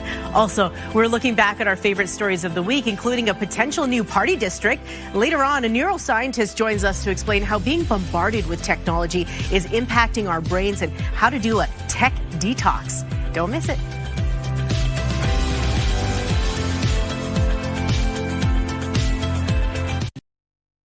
Programming brought to you by James H. Brown Injury Lawyers, the heavy hitters of injury law.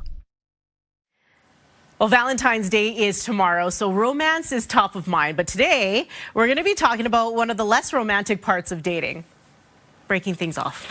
Matchmaker Megan Tischuk joins us now to talk about how to end things during the casual dating period. So good morning, Megan. So excited to have you here. First off, when you're dating around and starting to form a strong connection, when is the appropriate time to have the conversation, like let's be exclusive, and then break it off with everybody else, all the casuals? Yeah, I mean, I don't think that there's like a specific timeline because everything is different for everyone, right? But I think it's about, are we matching energy? Are we matching intent here? I think that's the biggest thing. And then obviously if you're like, okay, if I met someone really great, if someone walked into the room right now, would I be drawn to them or would I still naturally go to this other person that I'm interested in?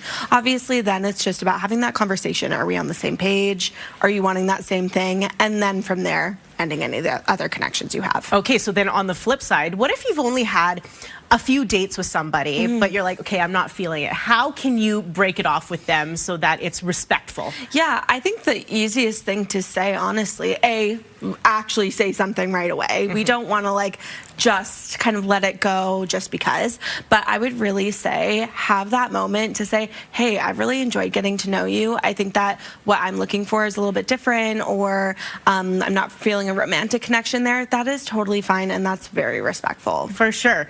What is ghosting, and is there ever an appropriate time to ghost? Ghosting essentially is that you're just a ghost. You're like dead to the world. They never see you again, essentially. I would say the only appropriate time to ghost is if you feel unsafe at all. You don't owe anyone anything. So if you're feeling unsafe or you're feeling like there's disrespect there, you don't need to follow up. However, I do really think that the appropriate thing to do, if you're not interested in someone, the nice thing and kind thing to do is let someone know. Otherwise, ghosting is really just a selfish thing because you don't want to have that conversation. For sure, because it's uncomfortable for you, right? Okay, but what if somebody breaks things off with you, even ghosts you? How can you handle that? Yeah, I think like remembering that oftentimes ghosting or whatever that might be really has nothing to do with you. Sometimes it might just be like you're not the right fit. You have different life goals or views, values, all those things, and you're just not fitting perfectly together, which is totally fine. It can be really hard when you feel like you've built a connection with someone and now all of a sudden they're gone. So I think just having that self-love moment of like, okay, I'm going to let myself feel, I'm going to let myself grieve this, and then I'm going to move forward. Now, because Valentine's Day is tomorrow, if you're in the early stages of casually dating, like, do you celebrate Valentine's Day with Why that not? person? All right. Yeah. I mean, hey, if you're going to go on a date anyways and you enjoy each other, obviously, like, sometimes it can feel like a lot of pressure, but have that conversation. Hey, no pressure here. Like, I just want to spend time with you if you're willing, if you're available on Valentine's Day. Yeah. But no pressure here. I just want to spend time with you. Megan, these are fantastic questions, but also like the conversation around Valentine's Day especially, right? It can be awkward, but it doesn't have to be. That's right. And I think that is the takeaway. Exactly. Megan, thank you so much for joining us. Happy Friday. We're back after the break.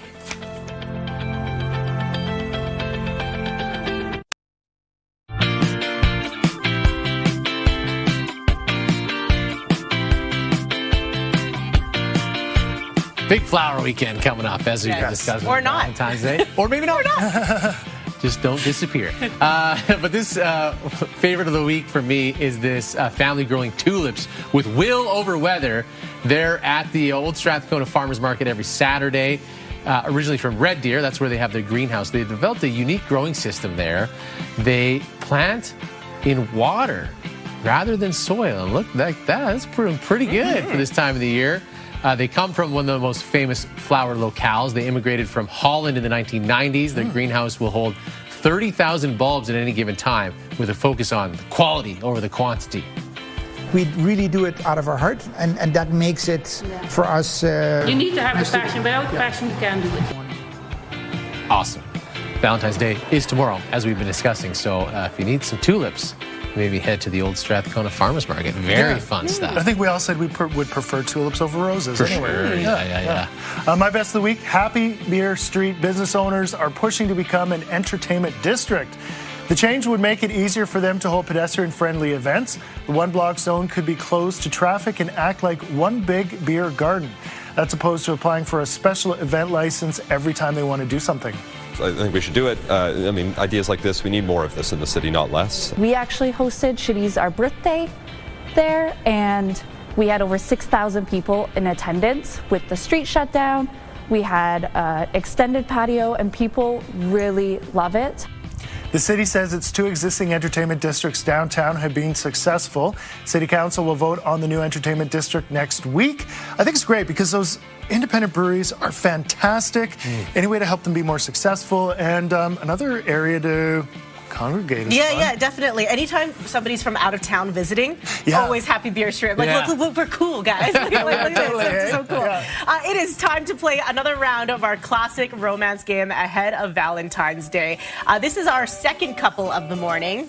I am very proud of these poems, okay? I did not use ChatGPT for any of this. Very beautiful. Say hello to Pat and Gil. The year they tied the knot, the theaters were packed. The Godfather Part 2 had Corleone's back. Gil was a fire chief and Pat a volunteer. He asked her to marry him without any fear. So at their wedding, the couple exchanged vows. President Nixon said goodbye and took his final bow. Later on the dance floor, disco took flight. ABBA sang Waterloo into the night. Take a look at their photo, their wedding attire, his amazing hair and that mustache. When do you think Pat and Gil tied the knot? Waterloo. 76. Oh my gosh, we're so off today on both. I know. Check this out. On the right, they renewed their vows years later. They recreated their wedding attire. Awesome. Patricia, looking absolutely stunning in her dress and hat back in 1974 and on their 50th wedding anniversary. Happy Valentine's to Patricia and Gil. That's so nice. That's so sweet. So Yeah. sweet. We have our final couple in the 8 o'clock hour. It's been really fun playing this classic romance game. Thank you to everybody who sent in their photos and the year they got married, and just reading these blurbs on the text line too of how they met and what their wedding was like and their wedding songs. Just lovely. Yeah. It's refreshing. It's, yeah. It's very nice. We're back after the break. Programming brought to you by Leading Ladies of Broadway with your Edmonton Symphony Orchestra. Learn more at winspearcenter.com. School Day Forecast is brought to you by the Alberta Teachers Association. Strong schools equal a strong Alberta. 7:57, a pretty quiet start to the day today, a warm start to the day today. Temperature here in the city, we're sitting at 0. Other temperatures in the province, pretty mild, warm, you could even say, especially for this time of year and this time of day. We've got 1 at Cold Lake, Lloydminster, Slave Lake, Calgary -1, Jasper -1, Fort McMurray also -1. Here is your school day forecast brought to you by the Alberta Teachers Association. Stronger schools equals a stronger Alberta. Fairly cloudy to start off. Kids heading out to school about 1 to 2 degrees, 4 at lunch, 5 when they head home. More sun as we go throughout the late morning and afternoon. As we take a look at tomorrow, -5 to start, 2 for a high. Overnight tonight into tomorrow morning, there's a slight chance of flurries, mostly cloudy for tomorrow. -1 on Sunday, fairly cloudy. With that cloud, a slight chance of flurries as well. And then holiday Monday, our temperature drops off. -10 to start, -8 for a high, cloudy. And then Monday night into Tuesday, flurries and snow. -12 on Tuesday. As far as the extended forecast, the rest of the week looks a bit on the colder side, -15s for Thursday and Friday. But then as we head towards Sunday, we'll be seeing temperatures warm up with a lot of sun, so that this cold snap is only going to last a little while. But until then, again, today, a high of 5. Milestones, brought to you by Coolman's Flower Shop. Colorful, fresh designs for any occasion. Happy 13th birthday weekend to Olivia. She gets a whole party weekend. Love Mom, Dad, and Preston. That's how you do it. Wishing Peter a happy 27th wedding anniversary. Looking forward to the next 27. You are my special Valentine. Love, Simone. Clark is turning 7. Happy birthday. Lots of love from Mom, Dad, Nathan, and Daisy. Stay with us. There are more milestones still to come. Submit your milestone at ctvedmonton.ca under Your Morning. You could win a $100 gift card to Coolman's Greenhouse, which we draw for every week. Quick morning mystery. It's an iconic ballad originally released in 1974, and it wasn't written as a love song, but as a farewell to a business partner. Dolly Parton wrote it about the same time she wrote another massive hit, Jolene. I guess they wrote these two songs in the same day. It is I Will Always Love You, which was later then re-recorded by Whitney Houston. The news you need to start your day begins right now. Here on Friday, February 13th. We have heard you. We're here for you, and help is on the way. The Alberta government pledges new education teams to help with classroom complexity while ordering schools to review security. My teacher realized what was happening, and we had to hide behind her desk. To accept that my daughter is gone is impossible. The Tumbler Ridge survivors tell their harrowing stories while victims are identified, and Canada's leaders join the grieving community today.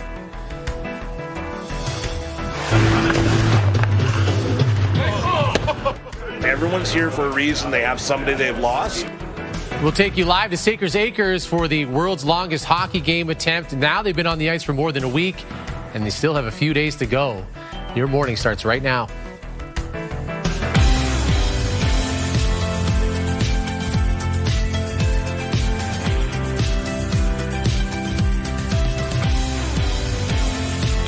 Just after 8 o'clock, welcome to your Friday morning, Edmonton. The province is sending teams of support staff into some Alberta classrooms. Our government is investing $143 million to help our youngest and most vulnerable students in kindergarten to grade 6.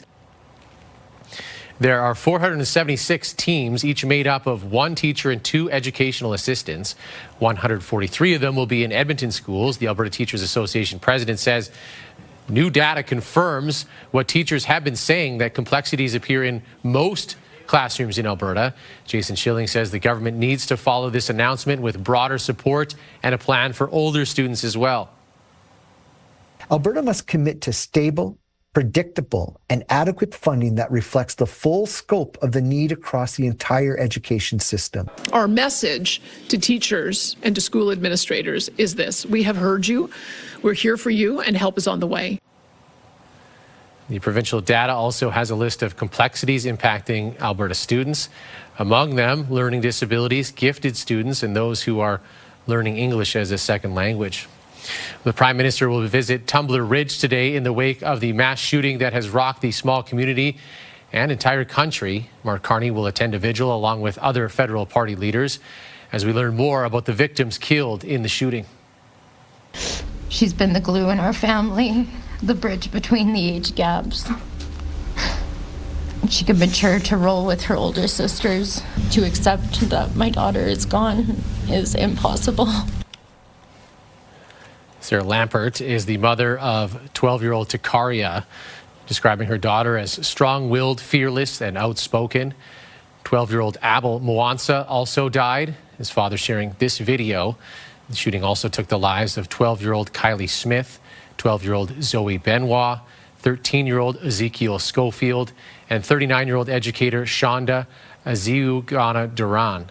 They were all killed inside the school. The suspected shooter's stepbrother, 11-year-old Emmett Jacobs, and the shooter's mother, 39-year-old Jennifer Jacobs, were both shot to death in their family home. Alberta's education minister is ordering all schools in the province to review their security measures. Dimitris Nicolaides wants all school boards to audit their own protocol. That includes plans to keep doors locked, making sure safety equipment is available, and testing intercoms. RCMP in Alberta have responded to at least 4 unsubstantiated gun complaints and threats directed at schools this week. I'll also be conducting an audit of provincial standards with respect to security measures to make sure that we have adequate minimum standards for our school divisions and evaluate whether those minimum standards need to be elevated or updated. Premier Daniel Smith says Alberta will also work with school resource officers to determine if security needs to be heightened. That could mean needing codes, keys, or swipe cards to access schools. We're now entering the final few days of what could become the world's longest hockey game. 40 players on the ice in Sherwood Park. They're all duking out for top spot to raise money for blood cancer treatment.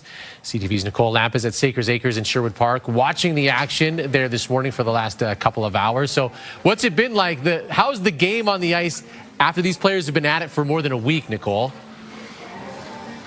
Kent, you know what? Surprisingly, it's still really fun. A lot of them still laughing, still jostling one another. And since we've been here, they've racked up both about a dozen goals. Right now, Team Hope is in the lead at 1,263 points, while Team Cure is sitting at 1,222. The 40 players have been on the ice since last Thursday with over 11,000 shots on net combined. Now, some fans started showing up within the last half hour. One of them is Don Goss. He is an acute leukemia cancer patient. Thank you so much for joining us this morning. Now, money being raised for this is going towards CAR T cell cancer therapy, which you use. Tell me how it's helped you. First, good morning, everyone, and thanks for having me here. CAR T therapy is the reason I'm standing here. I went through 2 years of the traditional chemotherapy and radiation, and I relapsed 4 weeks after that. And at the time, they just offered me more chemotherapy, which I declined. I was going to hospice. And then I got offered the same day I was planning to go to hospice, I was offered a spot on the CAR T trial. And here I am. So it saved my life. This event is to make that CAR T cell therapy permanent. What does that mean to cancer patients like you? Well, it means more people live. Saving lives is what it means. And the money being raised from this program is going to buy lab equipment that can speed up CAR T processing for patients and lower the cost. And that just saves more lives. And everyone, I feel, should get the opportunity I've had. Unfortunately, that hasn't been true up to date, but it's coming. Future's bright for cancer patients, and these guys are heroes out here who are playing for 11 days, 24/7, to raise money to help make this happen.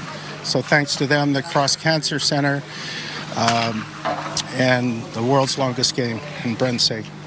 Well, thank you so much for joining us. Now, so far, they're at more than 3/4 of their 1 million goal. We'll have more on this story in half an hour. Kent. Okay, Nicole, thank you.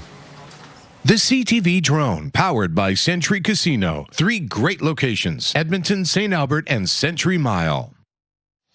So they're finishing up the hockey game. 11 days total, finishes up on Family Day, on the holiday Monday, just as the weather starts to turn really cold. Corey. That's right. Good timing in that regard. Great that they've been able to keep their ice in good working order as well. It's been pretty tough over the last couple of weeks with the warm conditions that we've had. February has been well above average seasonal high. That changes as we go throughout Monday. We will see a drop below it. But for today, our high is 5. Average seasonal high, -2. So still well above it. We'll get closer to it on Sunday and then fall below as we go throughout Monday. Some scattered flurries in and around the region. A little bit heavier out towards Seba Beach. That is pulling off to the east. Very broken, very scattered. Might see a few flakes this morning, but nothing too significant. We are sitting at 1 right now. Wind nice and light. At the airport, temperature there, -1, wind light. The wind will remain light as we go throughout the day. We'll see more sun as we progress throughout the late morning and afternoon. And then again, a high of 5 for today. Fairly cloudy overnight. Overnight into Saturday morning, a slight chance of some flurries.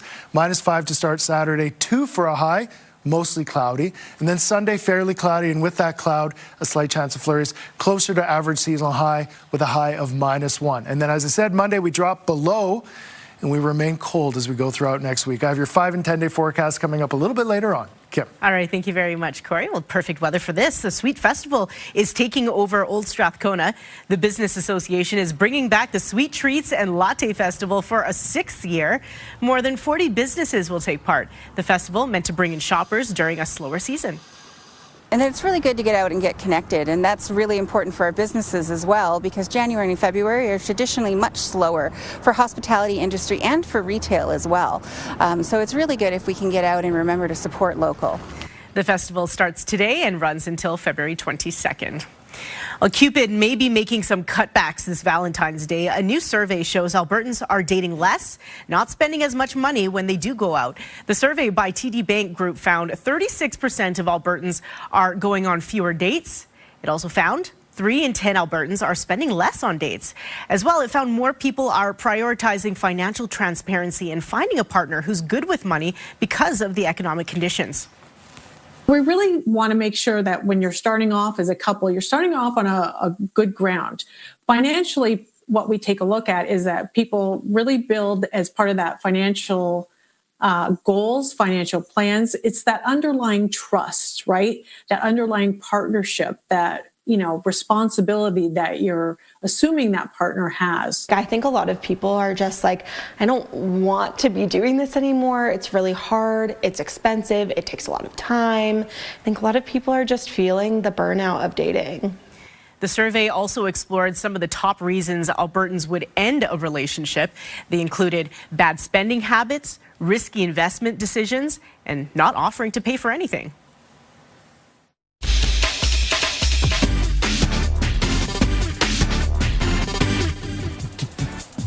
All right, you know what time it is. It's time for Corey versus Corey, because he is the only meteorologist on television in this city. So there's quite literally no competition, which means we take Corey from earlier this week, put him up against Corey's forecast from right now, see what he predicted. So check it out. As we get into Thursday, sunny and possibly even 7. And then we start to see our temperature drop off. Still pretty nice on Friday. So Corey said it'd be 6 degrees on Thursday. Was he right? Of course. Yeah. Of course. I think this might be like the 5th week in a row that you've been champion, Corey. These wonderful warm temperatures have lasted a really long time. Does it come to an end soon? It does. I wish I was going to be wrong for next week. I don't know. We'll see how it gets closer to the date. But next week, a big cool down coming our way. So we've been fairly warm. It's been nice to be forecasting the warmer weather, but coming our way is the cool down. So it is coming to an end.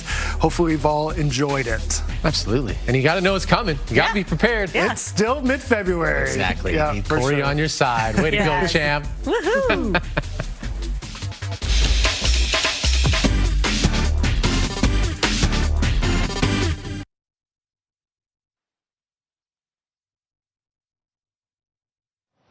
All right, let's take a look at your drive here at 8:12 here on Friday morning. We've got a new crash to tell you about, 107 Ave at Mayfield Road.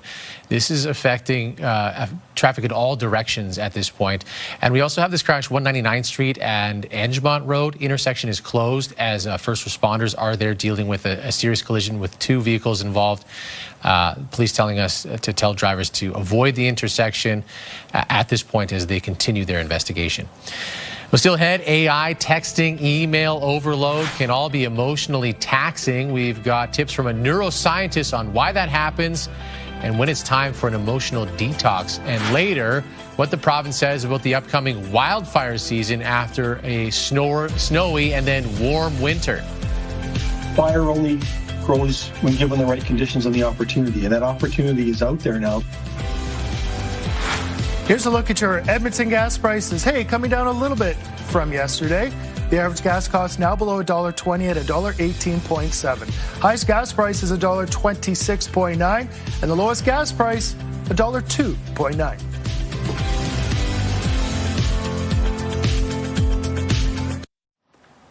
Earlier this week, a landmark trial began. Major internet companies defending against accusations the platforms are intentionally addictive. And at the same time, many consider their own screen time and relationship with phones. While AI is changing the conversation, it is a lot.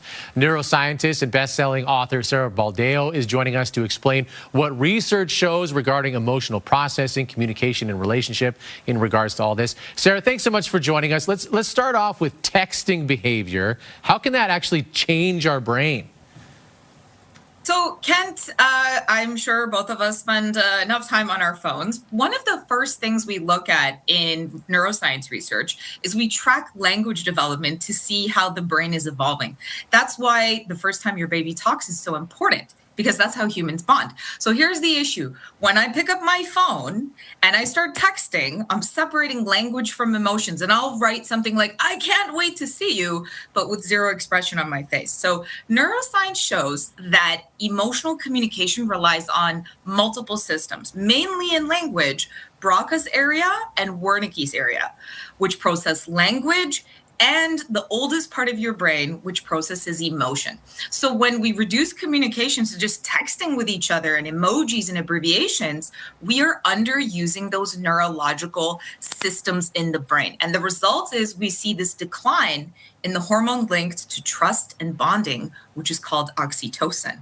And so social isolation doesn't just come from being by yourself, it comes from communicating with zero emotional depth. That is very interesting. Think about all the times you type LOL or ha ha ha. You do not laugh at all. You're not laughing. Yeah, not very laughing. Interesting stuff. Now, how about the research? What does it tell us about AI and emotional cognition? So when humans change their communication style with AI, repeatedly we see that the over-reliance on generative AI is skewing brain activity. Now, here's the caveat. Sometimes it's for better, sometimes it's for worse.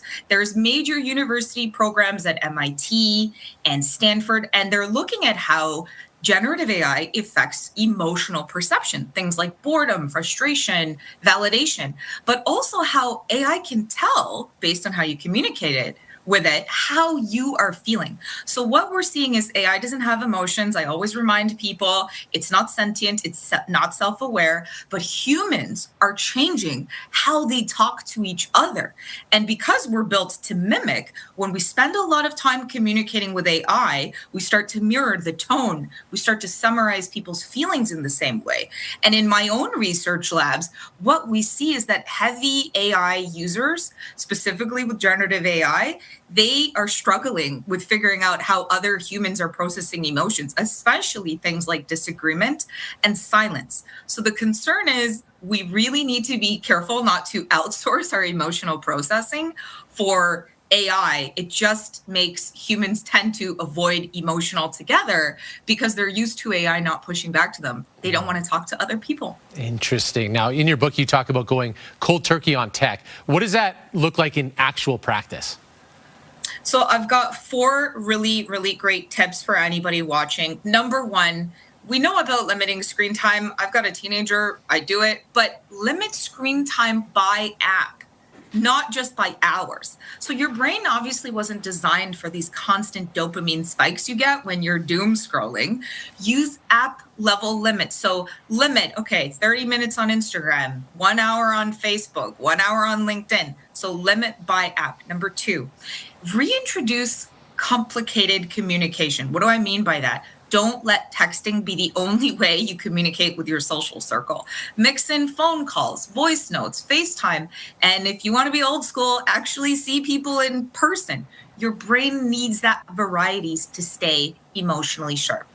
Number 3, keep your phone out of reach. Obviously, I'm not following that today, but reaching for your phone during those nighttime moments when you wake up, that exposes your brain to blue light, to stimulation, and that's the time when your brain is most vulnerable. So keep your phone out of reach as much as you can, especially when you're sleeping. And 4, pause before you go to AI and say, hey, is my spouse wrong? Are they right? Should I agree with them? Reflect before you engage with generative AI and technology.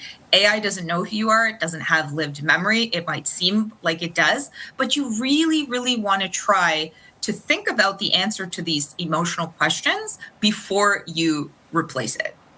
Always fantastic advice. Sarah, we appreciate your time every time you're with us. You can find Sarah's book, 100 Ways to Future-Proof Your Brain, at Indigo Books, and connect with her at sarahbaldeo.com. Have a great weekend, Sarah. You too, Ken. Take care.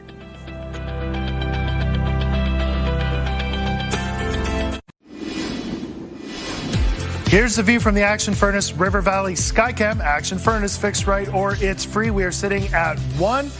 Some other temperatures, pretty warm as we start off. Wow. Cold Lake 1, Calgary -1, Banff -1, Jasper at that temperature as well.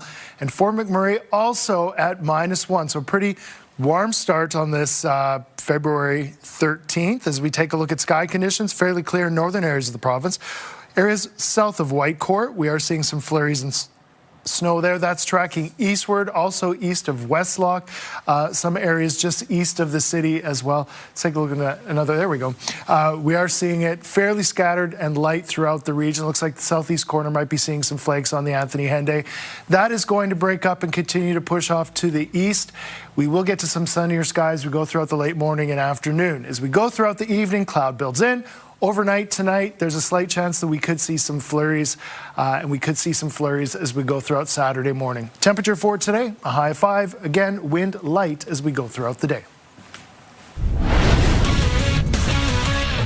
Hello, Matt Scooby inside the TSN Sports Center newsroom with your must-see moment from Thursday. For it, we go to Utah. Blazers and Jazz. Ace Bailey going to lose his dribble, so he thinks outside the box, fakes out Donovan Clingan badly, goes off the glass, and then slams it home. How about the high IQ play from Bailey? Finishes it off in style, completely fools the Blazers center.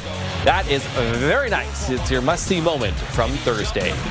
Well, tonight on TSN, NBA All-Star Weekend begins with the Celebrity Game, and Rising Stars game coverage starts 7 p.m. Eastern. That's all from the Sports Center newsroom. Have a great day.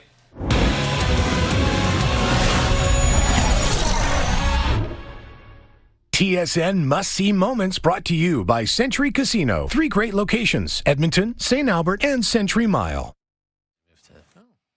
Doesn't it feel like a Friday? The vibes are Friday, isn't it? Yeah. For sure. It's time to play another round of our classic romance game ahead of Valentine's Day. This is our last couple, Donnie and Paula, okay? And I have a feeling you guys are going, one of you will get it right. Okay. The other ones Hopefully. are maybe a bit tougher, hopefully. They met nice. online playing cards on MSN Gaming, and soon their chemistry started flaming. The year they got married, the dark night brooded across silver screens. Heath Ledger's Joker haunted our dreams. Banks were collapsing, the headlines were loud, yet somehow love prevailed through the crowd. What? 2007? 2008.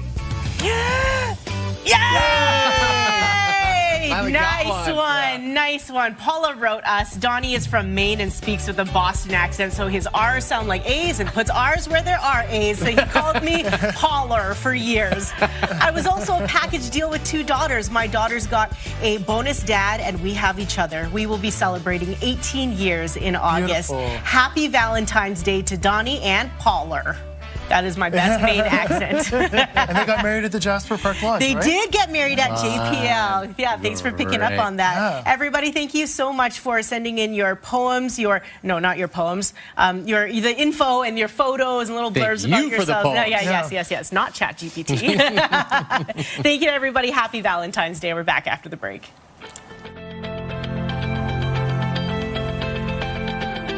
Your Morning Edmonton's Kitchen, provided by Trail Appliances and KitchenAid.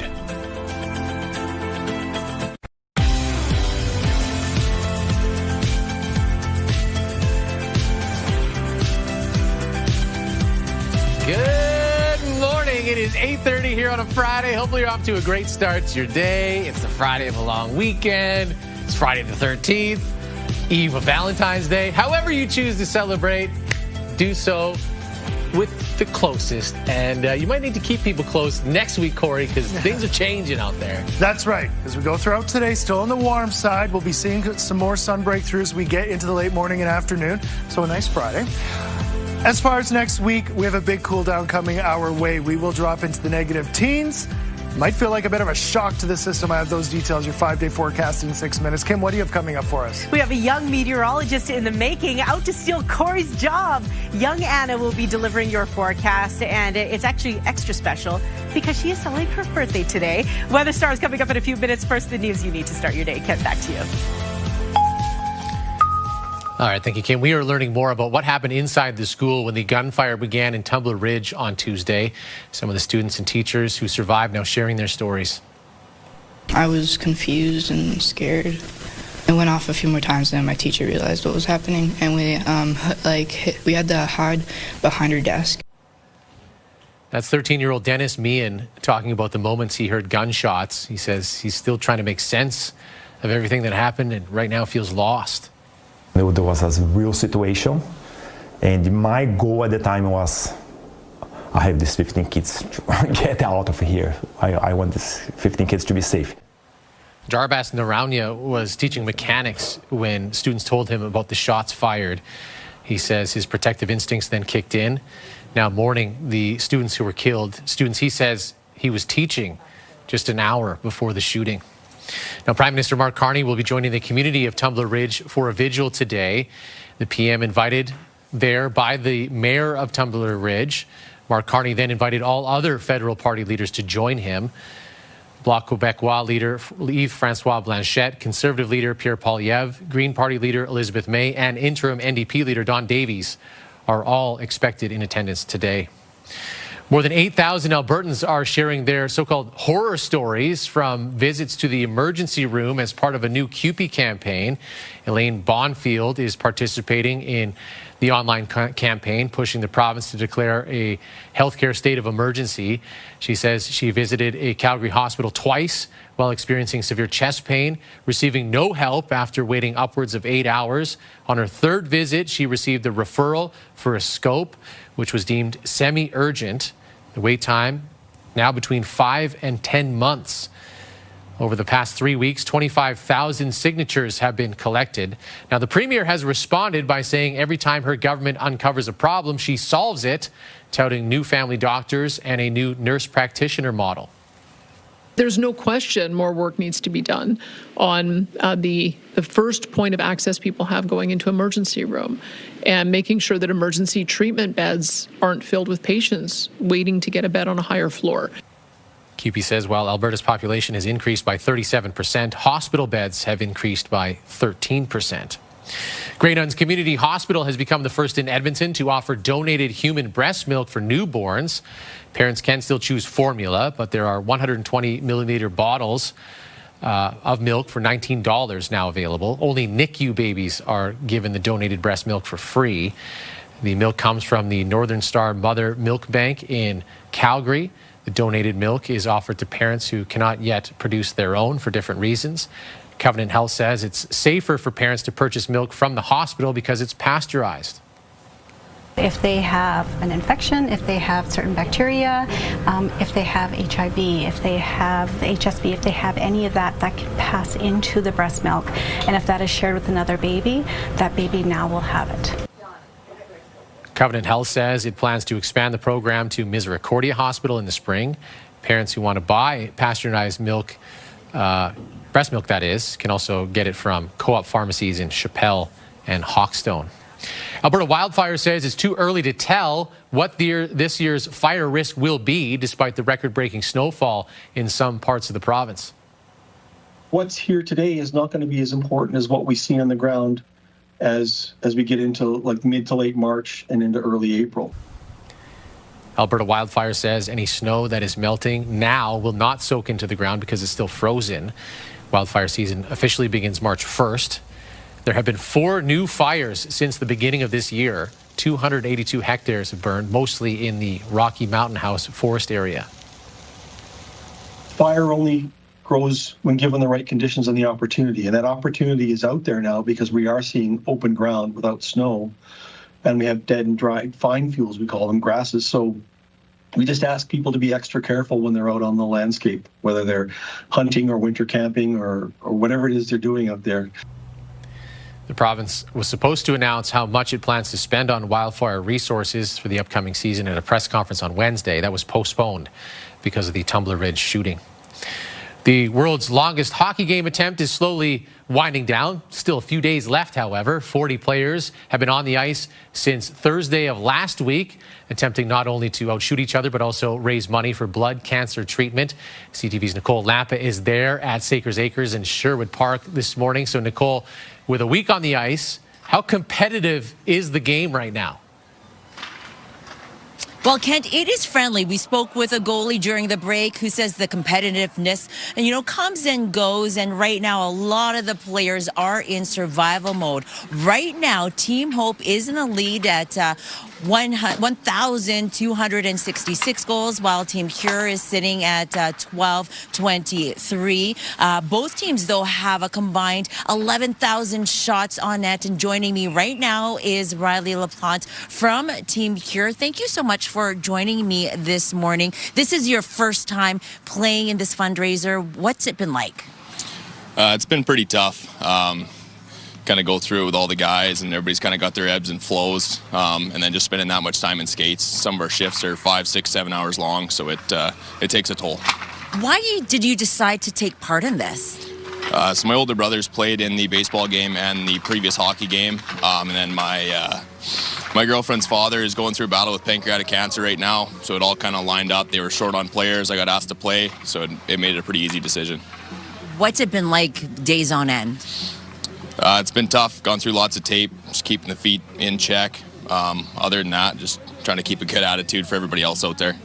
Now, you have managed to Team Hope's lead by less than 40. Can we expect to come back? It's tough to say. Like you said before, it's up and down with the competitiveness, but we're not really here for the score. We're here to raise money, and everybody's on the same page out there. What's your hope for the next 3 more days here on the ice?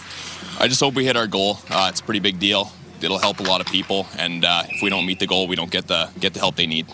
Well, thank you so much for joining us. Now, this game will be going on until Monday at 6 p.m. And again, the main goal is to raise $1 million for CAR-T cell cancer therapy. And we'll have an update next week when everything wraps up on ctvnewsedmonton.ca. Kent. Okay, Nicole, thank you.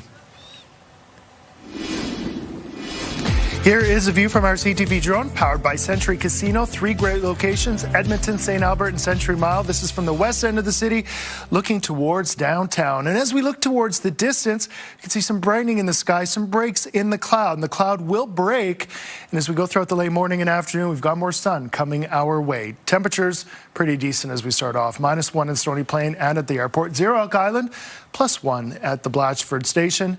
Temperatures within the city, most locations are coming in at 1. We have Summerside at the freezing mark. For today, our high is 5. As we go throughout the late morning and afternoon, we'll see more sun. And then fairly cloudy as we go throughout the evening and overnight period. Overnight tonight, a slight chance of flurries as we head into Saturday morning. Saturday, -5 to start, 2 for a high. Mostly cloudy sky. Sunday, a little bit cooler, -7 and then -1 for a high. Fairly cloudy with a slight chance of flurries. And then Monday, holiday Monday for many, -8 for a high, so our temperature takes a bigger drop, and we're even colder for Tuesday. And then Monday evening into Tuesday, flurries, and snow. It is changing the forecast for next week. There are colder days to follow. We'll take a look at your 10-day forecast coming up in 15 minutes. But today, one of the last warm days for a little while. So enjoy it. Temperatures are going to drop off, especially holiday Monday.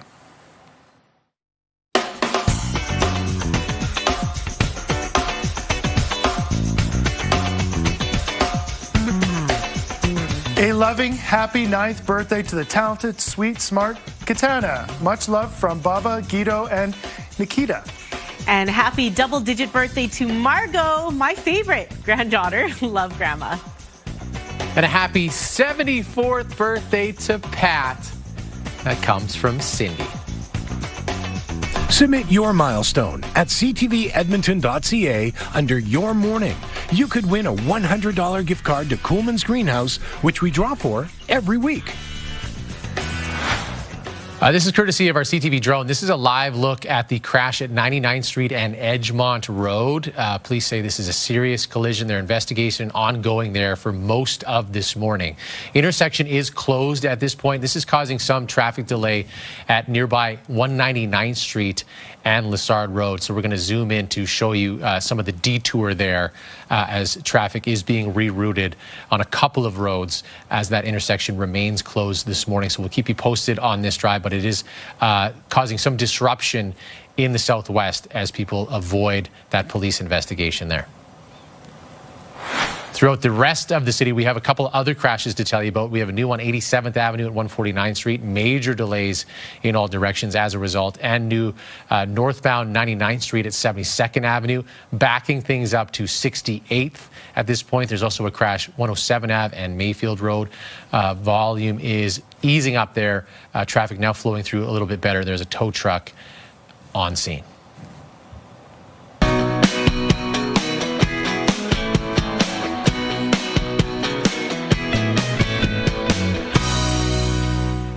Welcome to your morning Edmonton Weather Star, which is sponsored by Big Box Outlet Store, and I'm joined by Anna this morning. Good morning, Anna. Good morning. So I'm going to ask you a few questions. What school do you go to? Because Secretary in St. Albert. Very cool. That's a great school. What's your favorite, or what grade are you in? Grade 4. Grade 4, and what's your favorite subject? Math. Math, very nice. Not a lot of people say that, so I give you credit. That's a good subject. Now, the Olympics are happening right now, and I learned that you do something that maybe you could end up in the Olympics one day. What do you do? I do figure skating. Oh, that is awesome. Would you love to go to the Olympics one day? Yeah. Wow, that would be an awesome thing. Well, you're our weather star for today, so I want you to give us our forecast for today. Are you ready to do it? Yeah. Yeah? Okay, well, I'm going to let you do it. Give us our forecast for today. So today's going to be 4 degrees. It's cloudy and a bit of sunny. Light wind outside, and hope you have a good weekend, and it's going to be cold outside. Perfect. Yeah, do you like the warmer weather or the cooler weather? I like the warm weather. So today's 4 is going to be nice because, yeah, it's going to get cold this weekend. I want to thank you so much for coming in and being our weather star. You did a fantastic job. Yeah. Awesome. Your child could become the next Your Morning Edmonton Weather Star and deliver the weather forecast on air. Enter online at ctvedmonton.ca, or you can scan the QR code on your screen. Your Morning Edmonton's Weather Star is brought to you by Big Box Outlet Store, helping people afford everyday life. It's Anna's birthday today, too, everybody. Happy birthday to her. Later this hour, fans sometimes think their local sports team stinks, but for a junior hockey team in Oshawa, it's different. They sent a message to their fans about smell. I can't believe those people don't shower when they go to the game.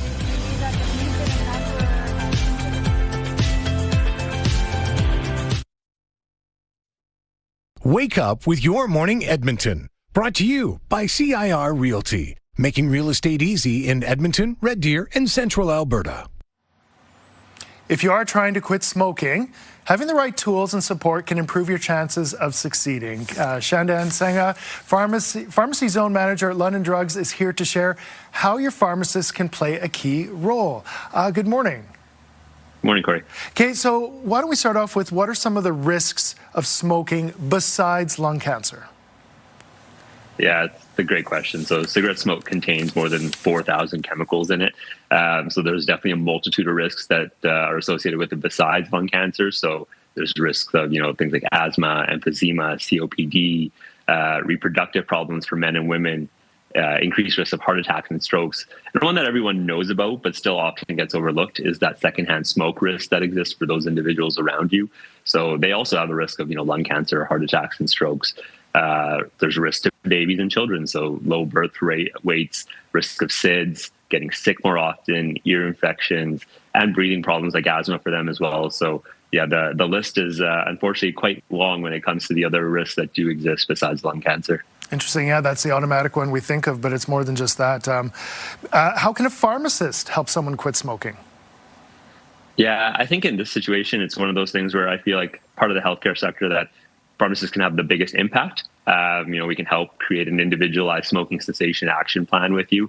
We can recommend clinically proven smoking cessation aids like nicotine replacement products. So, patches, gum, lozenges, sprays. But then in Alberta, pharmacists that have their additional prescribing authority can also prescribe smoking cessation options as well. So you've got a few options there. But I think the biggest piece of the puzzle is that we can really help with the education side of it, and we can educate you on those smoking cessation options, and whether it's better and more beneficial for you to use one piece of smoking cessation aids, or better in combination. We can also help to work with you to identify triggers. Whether it's things like when you're drinking a coffee or alcohol, or socializing with other people that you want to smoke. So we can really help to individualize your plan and try to make you more successful at trying to quit smoking. Okay, and what if we have a friend or a family member that's trying to quit smoking? How can we help them? Yeah, I think the biggest piece of that puzzle as well is the person that is the smoker needs to want to quit themselves. It's not usually quite successful if we're forcing them into it, but as a family or friend, encouraging and supporting them is awesome. Probably the biggest thing you can do. But then if you're a smoker as well, you can even consider, quitting together. That way you're both in the trenches at the same time. Once the individual has decided to quit, helping them remove all tobacco products, ashtrays, that kind of stuff, related items from the house and the car is a good idea. But I think the other important piece to be mindful of is, being sympathetic. Quitting is hard, and they may have setbacks. Not a lot of people quit right away, and it often takes multiple attempts to quit completely. So being mindful of that is important. But then also at the end, encouraging them to speak to a healthcare professional, like their pharmacist, if they need any advice or, help with cravings, that kind of stuff, because, they may think they know what's going on, but everyone needs a little bit of help every now and then. Perfect. And quickly, is there any additional support out there for someone trying to quit? Yeah, Alberta's nice. They've got a program called the Alberta Quits Program. It's a great online reference tool with information regarding quitting, creating your own action plan. They offer free phone support, tech support, and group support, and counseling support options, actually. So it's great. And the nice thing is if you do the group support, it's a program called QuitCore. And when you complete this program, it actually gives you a monetary allowance for nicotine replacement products and options at the pharmacy. So again, if you can get some free stuff and you're having to spend less money to try to quit smoking, it's not a bad idea. Yeah, for sure. Chana, thank you so much for this information this morning. Thanks, Corey. For more pharmacy information, visit londondrugs.com. As a reminder, please talk to your healthcare provider before making any healthcare decisions or for guidance about a specific medical condition. Still ahead, a local hockey team in Ontario is in some hot water after reminding fans to take a shower. It's a little weird, I guess. A little surprising that the sports team would say that.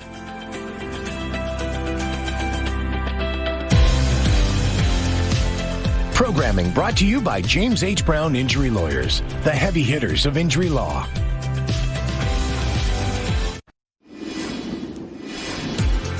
$8:53, you're flying high with the CTV drone. Powered by Century Casino. 3 great locations, Edmonton, St. Albert, and Century Mile. This is from the west end of the city. We've got some breaks in the cloud, still a lot of cloud, but we are starting to see some breaks in the cloud, and it will continue to break as we go throughout the morning. And as we head into the afternoon, more sun coming out, and that'll help us warm up to a high of 5 for today. As we go throughout the evening, fairly cloudy. Overnight, into tomorrow morning, a slight chance of flurries. -5 to start tomorrow, 2 for a high, mostly cloudy. -1 on Sunday, cloudy. With that cloud, a slight chance of flurries. And then Monday night into Tuesday, we have flurries and snow. Our temperature drops off, -8 and -12, with some colder days to follow. Wednesday, 13, -13. Thursday, -15. We see that temperature again on Friday, followed by a little bit of a warm-up towards the following Sunday. Kent. Thank you, Corey. While sports fans often think their team stinks, one Ontario community has it the other way around. CTV's Allison Hurst explains. The Oshawa Generals junior hockey team is last in the division, but it seems fans have something else to complain about. Oh, that was horrible.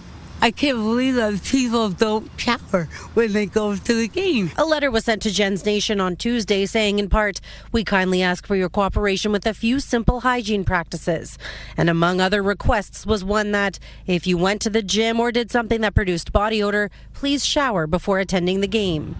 In Lisa Morin's 43 years as a season ticket holder, she's never gotten a letter like it. People need to be clean when they go to the game. They did what they had to do. CTV News reached out to the Oshawa Generals but did not hear back. The letter came from Jason Hickman, Director of Ticket Sales and Service. He told DurhamRegion.com in a phone interview, I got a lot of people complaining about the person next to them smelling like cat pee, bad breath, this and that, and everything else. I appreciate it, right? Because I'm not going to mention it to someone that's beside me that they stink. I'd feel rude, right? So I'm glad they're taking the initiative. Many, though, are baffled a team even had to make this request. I think everyone should wear their deodorant, but I think it's a little crazy. It's a little weird, I guess. A little surprising that the sports team would say that. I'd be pretty confused if I got a letter telling me to take a shower before I went to a game, honestly. Late this afternoon, the team posted an apology to social media saying, hey, Gens Nation, we took a penalty on that last one. It's not our place to overstep like we did. We are sorry, and hopefully we can wash this one off. Allison Hurst, CTV News. Yeah. That would be a weird one. Is it overstepping, though? I don't know. People got to enjoy the game. That's right. It's for the experience. You know what I'm saying? Yeah. What a funny one. You guys have always smelled very good. So thank you, Corey. Nice. Yes. So much. Enjoy your weekend, everybody. Valentine's Day. We'll see you Happy Monday. Valentine's Day, indeed.